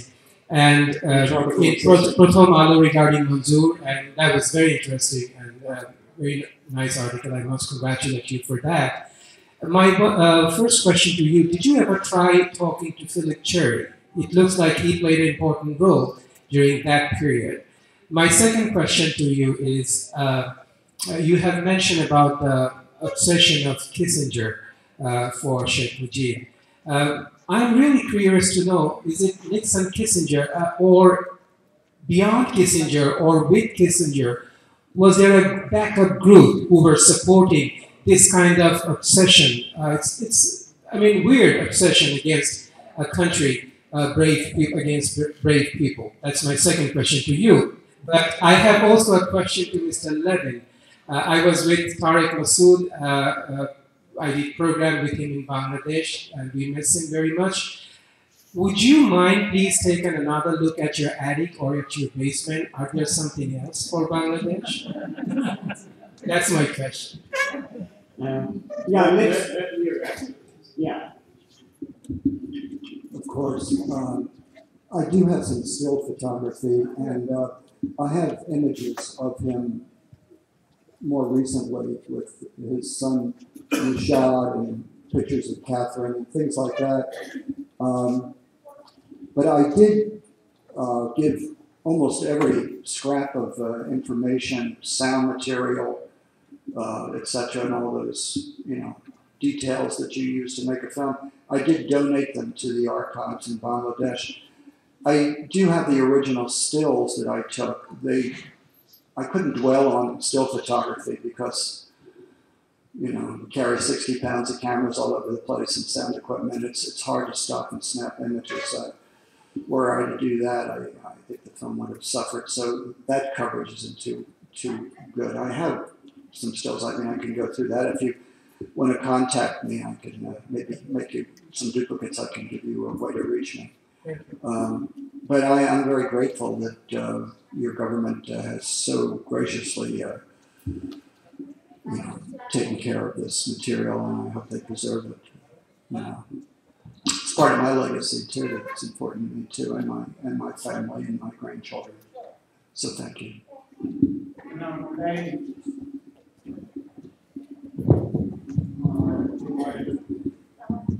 In my original book, The Unfinished Revolution, which actually ran as 2 articles in EPW originally, we're trying to work on the new edition now, which will separate the story of Taher and the coup of these were 2 45,000-word articles, and the coup against Mujib will be 2 separate volumes.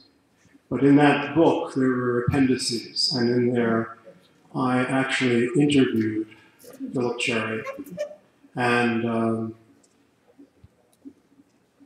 he actually one of my original source who told me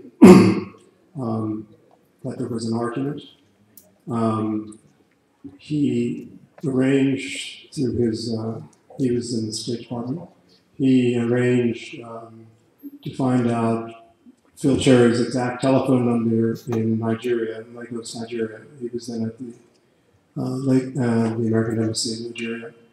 And these were different times. I think after this interview, there was a complete ban on any agency personnel ever on their own deciding to talk to a journalist. And I had, when I did this interview, someone taking stenographic notes on another phone. So I had a complete, accurate transcript of it. Excuse me. And it's an interchange between, he denies it, he says the Bangladeshis were doing it to themselves, he denies involvement in it in any way. He'd like to know who my source was. I couldn't say my source at that stage. By the way, I did reveal, after Ambassador Bolster died, in the summer of 2005, I was asked by Portomalo to do an anniversary article. I was trying to go down and see him in Washington. He was in Virginia. And in early July, I made contact with the son in Connecticut to make arrangements. And Ambassador Bolster died playing tennis before I could actually see him and make another attempt to try to persuade him to go on the record. But after he died, in the 2005 article for Portomalo, I revealed his identity. Now, there's a trouble with that article, and I'll just be very brief.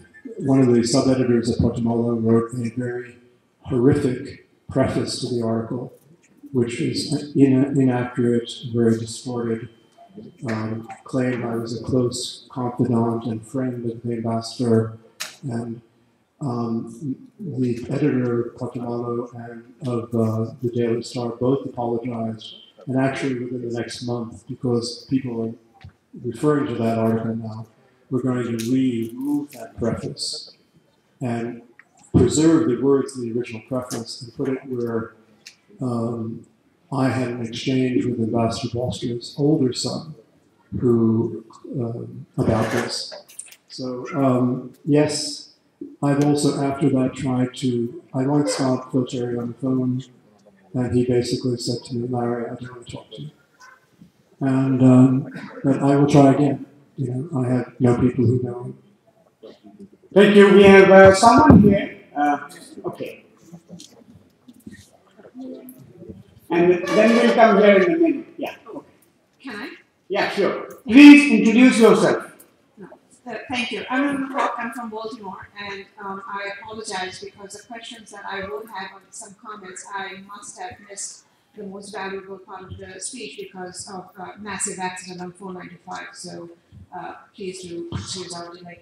But my first comment is to Dr. Shahabuddin.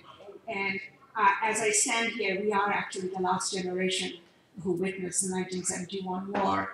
And so I was very young at that time. And as many of you may know, late Dr. Nidima Ibrahim, and she was throughout the whole liberation time with us. And so my grandfather and her whole family was with us.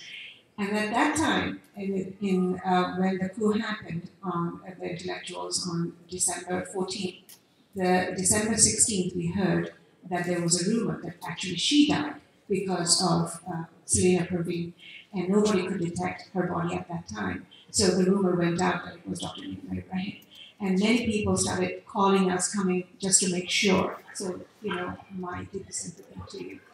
And my second comment, which is a very naive question to Mr. Levin, as many times I have seen Mukti Khan with Tariq Masood, and I always felt a kind of a sympathy for you. And in my little mind, and what you said, I don't think it's the graciousness of our government or our country, it's your graciousness. For all this time that you have harbored, and you have respected that documentary, and you have given it to the most important person that we missed today, Tariq Masood. So my question to you is, did you leave it in your basement all that time because of what Indira Gandhi made you leave that country at that time? And you were sad? Because I would cry actually after all that you did with Mukti Khan and watching the documentary. You were not any less than any other freedom fighters. So I was just curious to ask you this all my life, and I'm so happy that I had a chance to see you today.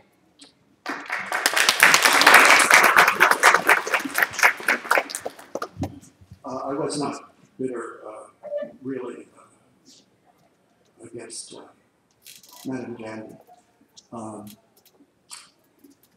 You know, the film business it's show business. And there are crazy breaks all the time. You get used to it. And if you can't live with getting your feet stepped on or getting slapped around or run over by a motorcycle, you're in the wrong place. And that was not the first time I was threatened with a machine gun either. So you let it go. And I was able to let it go. I tried my best. I worked with it for a long time. My wife would have gone with us to Bangladesh, but she was pregnant with our first child, and she couldn't take the shots.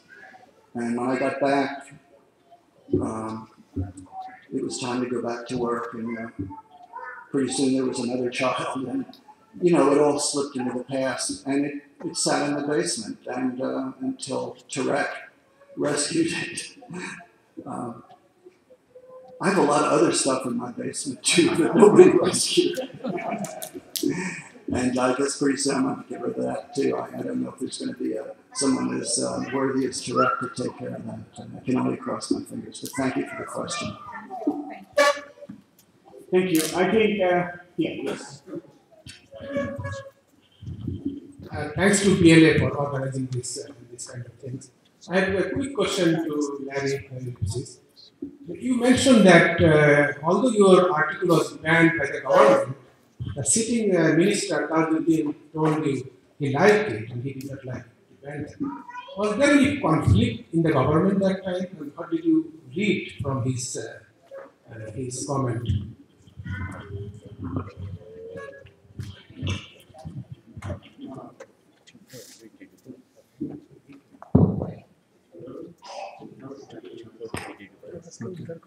Well, I think Dr. Rowe could probably comment on that better than I can.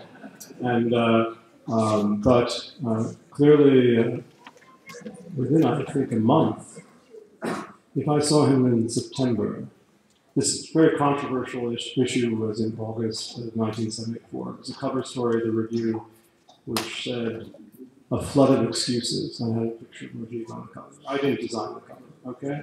And, but it was a hard-hitting article and an analysis of the impact of the floods on the economy and the Rampur famine. And I think I went to that press conference in September, so it was about a month later. And I left the country in October to make a trip to Delhi to straighten out my visa there, and then back to the States for a while to visit my family. And so clearly, Tajudeen left the government, I think, in October, around then, October, November of '74. And I think that's a very, and of course, he opposed the move to Boxall. I think there's more of a deeper discussion. Recently, I read Saeed Badrul Hasan's book, his biography of Mujib, and there is a discussion in there about Tajudeen's departure, and although and the tensions, I think there were tensions. If you read this other book that's recently come out with University Press Limited by A. Qayyum Khan, I think his name is, called Bittersweet Victory, A Freedom Fighter's Tale. There's a very interesting discussion about the tension between Sheikh Moni and Tajudeen in Calcutta, to the degree that reports that there were allegations or an attempt on Tajudeen's life by forces linked to Moni. And I think Qayyum Khan quotes various memoirs of people from that period who had knowledge of this. So there was a bitter, and of course Sheikh Moni played a very important role in the formation of Bakshan. And many people on the Planning Commission and many people who were close to the government. But interestingly, I think Anwar Hussain Manju told me a couple of years ago that Mujib said to him at the period that his paper was banned, that, oh, don't worry about this. We're going to take that off very shortly. Don't worry about that. We're just, in other words, he would be able to publish the paper, and I think Manju had gone to see him. And so, for Kissinger and the States to use this Baksal experience, I mean, Mrs. Gandhi declared the emergency. I was deported from India during the emergency because I'd been divided by censorship. So, but she eventually went to elections. I mean, if this becomes the rationale for having a coup, because one did, it was just something that if I believe he was involved in it, he wanted to do it anyway. So it's a possibly operational rationale for the moment. So, I hope that answers your question. Would Professor Nurul Islam like to add something to it? We will have very little time though, because we are running a bit late, and we still have our special guest of honor, Ambassador Akram Qadir, to speak, but yes, we can take the question. Thank you. My name is Mohammed Imran. I think as Dr. Runa Haq said that we are pretty much delayed by traffic in 495, so we missed some of our lectures presentation. This is kind of like days, reminiscence of 1971. I was 7 years old, and I remember the day when Sheikh Mujibur Rahman's historical speech was called, and we all went there and attended that speech. And Ambassador Akram Qadir, and I know very well his family. Some of his brothers have died during the liberation, and I don't know whether you often know that. He is my neighbor, and I know very closely that how that family have been devoted. My question to Mr. Lawrence, that you mentioned so many in articles that you investigated what happened exactly in 1975, coup and other stuff. Have you ever considered or mentioned anywhere that any memo has been declassified by the state government, or during your investigation were able to collect anything, or just all the information came by taking personal interviews? And my another question to Dr. Shelley, that you mentioned that religion is playing different roles. And historically it has done, even in the 16th century, that Catholicism has been used.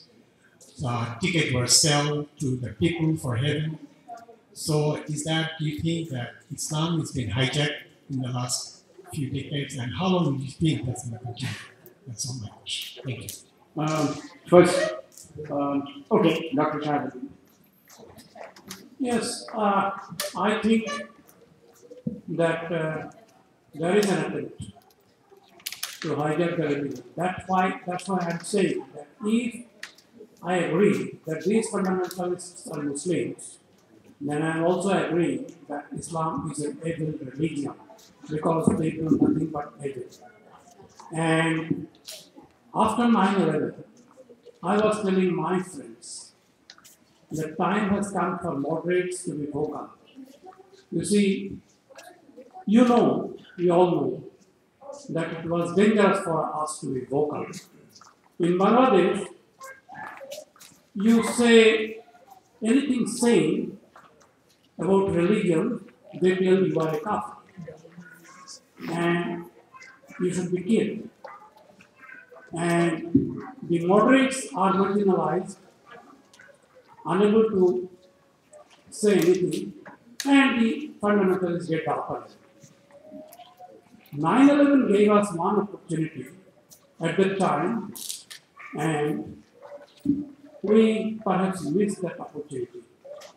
We didn't really go about it. A few of us like me, our voice would be hard.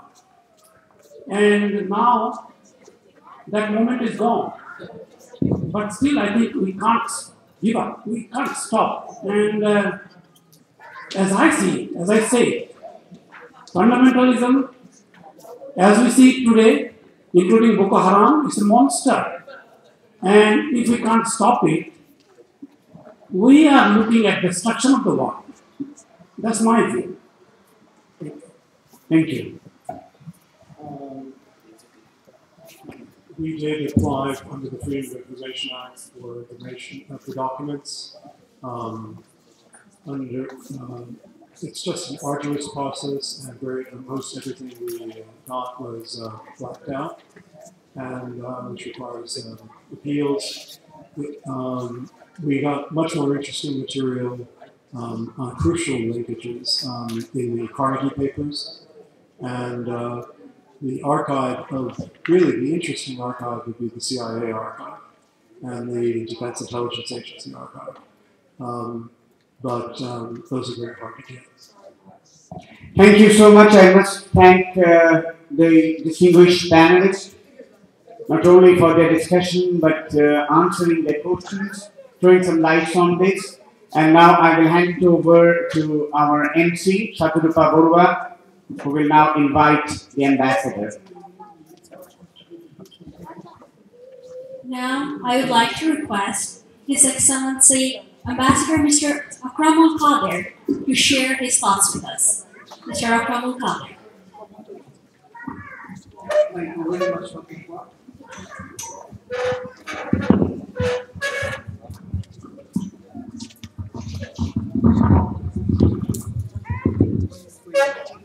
All distinguished guests, and of course panelists here, I'm indeed very fortunate sitting with very important and interesting people of our generation, I should say, particularly since it is linked with our liberation war.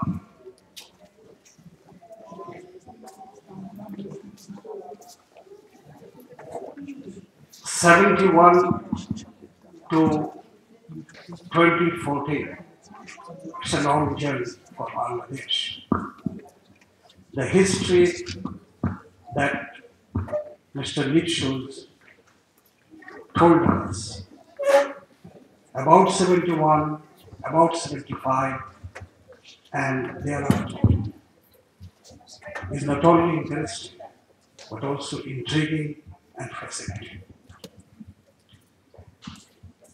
There are many things that are known and there are many which are unknown.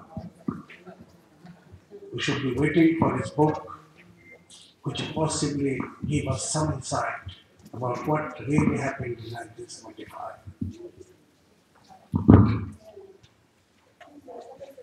I was not in Bangladesh, Pakistan at that time. But once I fled from Pakistan and came back to Bangladesh, for a while I was in the ministry. And then when I was posted to USSR, came that dwelling there in 1975, when Bangabandhu was killed.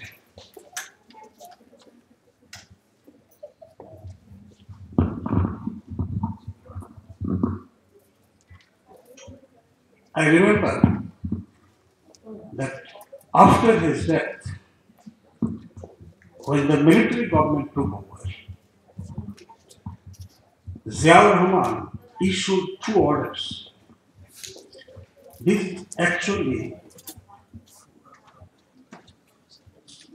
led to what possibly we see now and what possibly is something that the gentleman over there was looking for. I mean, the answer, why the great divide of Bangladesh took place. The first order he issued was that there won't be any mention of liberation war or about Pakistan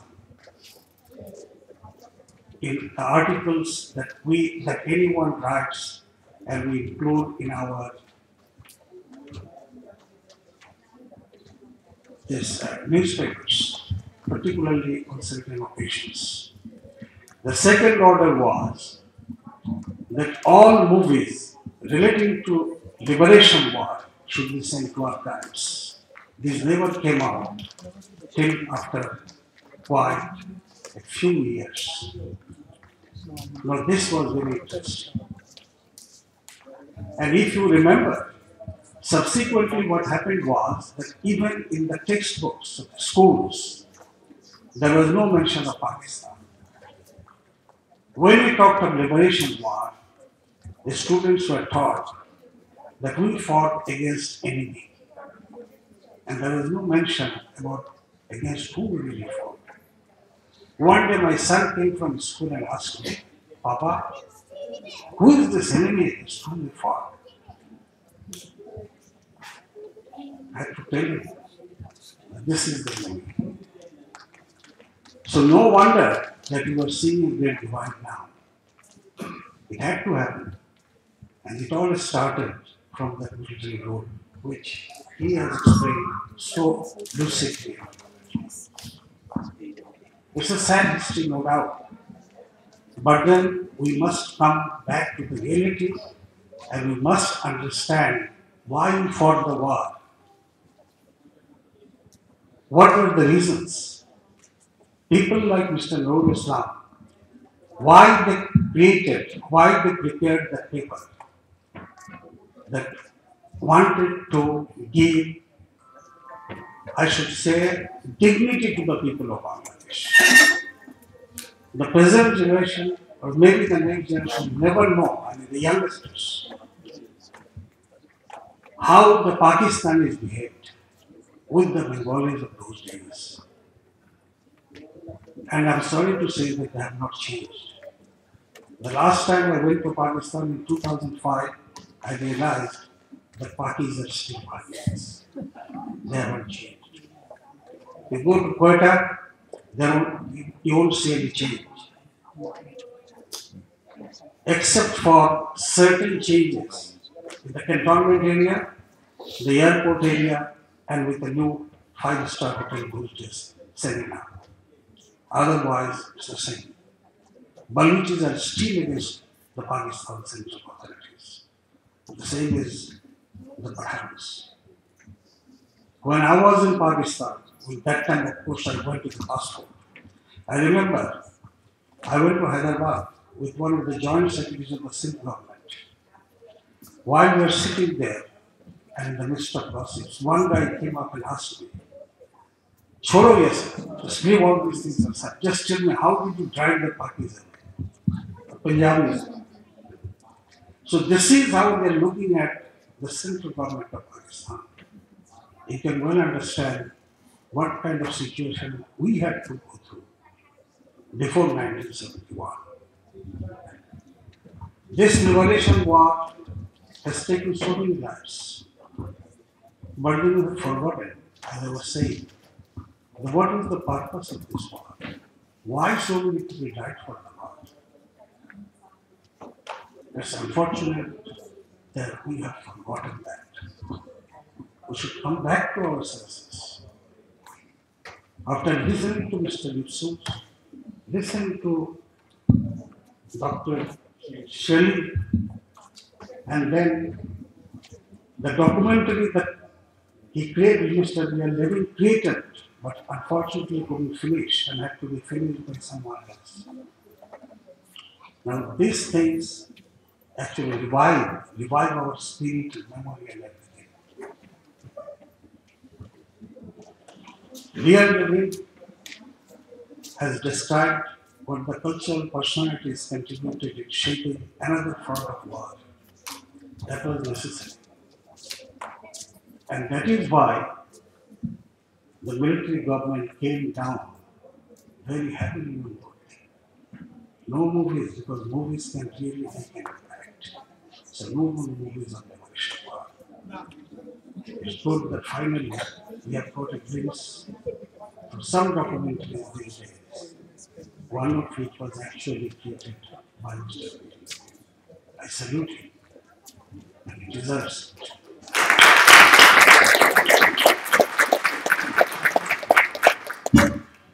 I won't want to lengthen my speech, but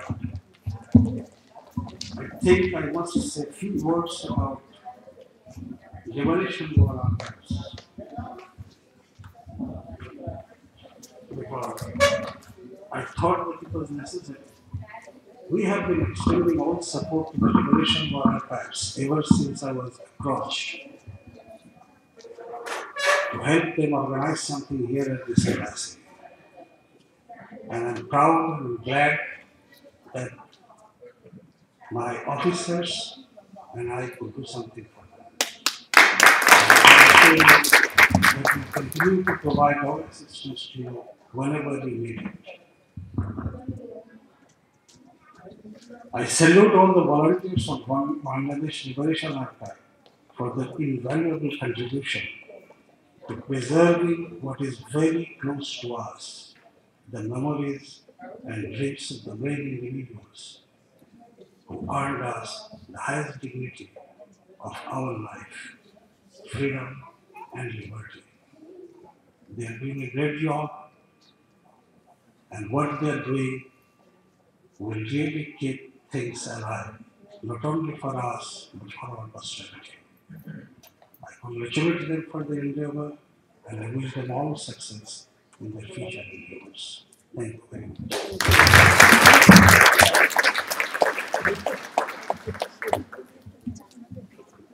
Now, on behalf of Bangladesh Liberation Archives, Dr. Shamima Akhtar Daisy would express their deepest gratitude to His Excellency, Mr. Ambassador, for his cooperation and support to their cause.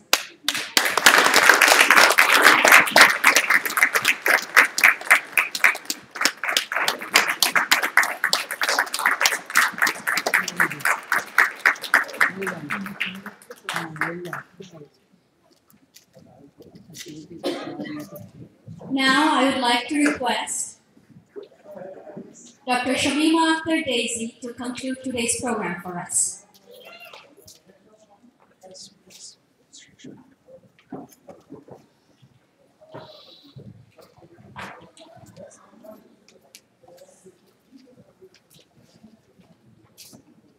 I want to take a few seconds to share a statement from Alan Hart, taken from the BBC Panorama, testimonial 60.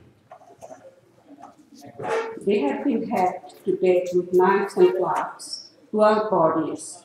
From some of their wounds, the blood was still gushing, And when you thought they were dead and finished, they were not. They went on quitting some of these bodies for several minutes. These are the images that I captured from my first film report from inside East Pakistan during the opening weeks of the war. I shall never be able to wash that scene from my mind, yet strangely enough to disturb and anger me much less than another incident I saw several months later. I was watching a young girl dying of starvation. I was held by her eyes. They were accusing me. "You don't care, do you?" they were saying. I knelt down beside her and took her hand. I wanted to tell her that we really did care. All those of us, the outside world. I opened my mouth to speak, but I could not. I could not tell her something that was untrue. With this background of the horrors of Bangladesh Liberation War, I urge all of us to pause and ponder the terrible price the nation has paid to achieve her freedom, and we all should cherish this achievement with pride.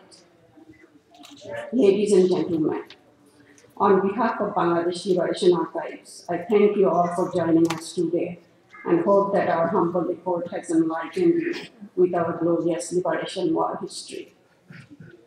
First, I would like to thank our distinguished panel speakers, Mr. Lear Levin, Dr. Sheri Shahabuddin, and Mr. Lawrence Schultz, for sharing your thought-provoking reminiscence and wisdom.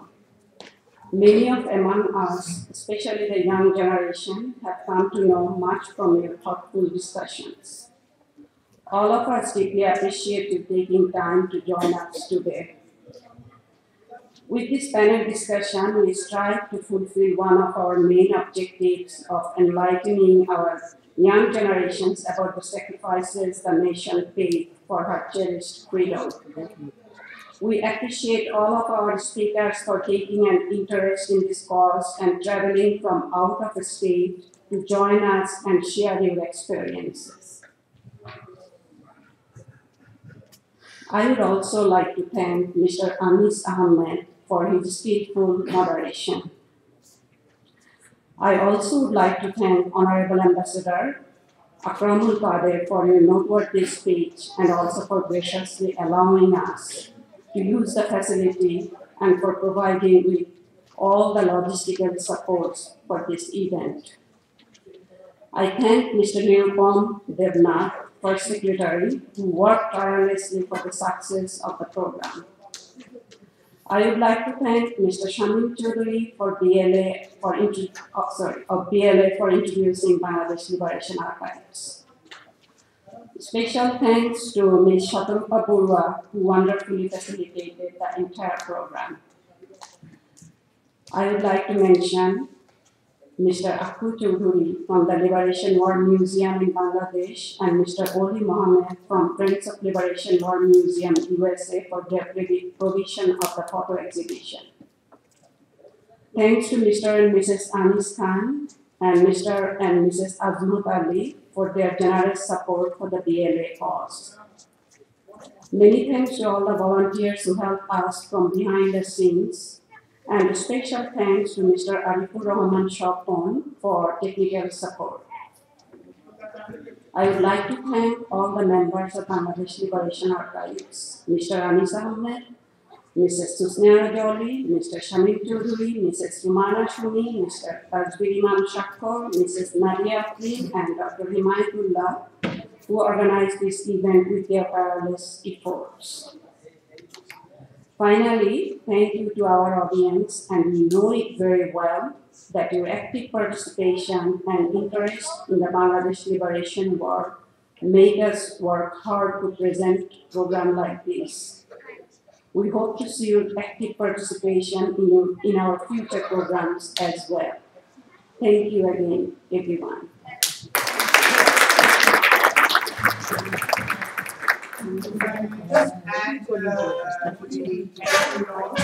And We have Kajal here, we have Shakil here, who will be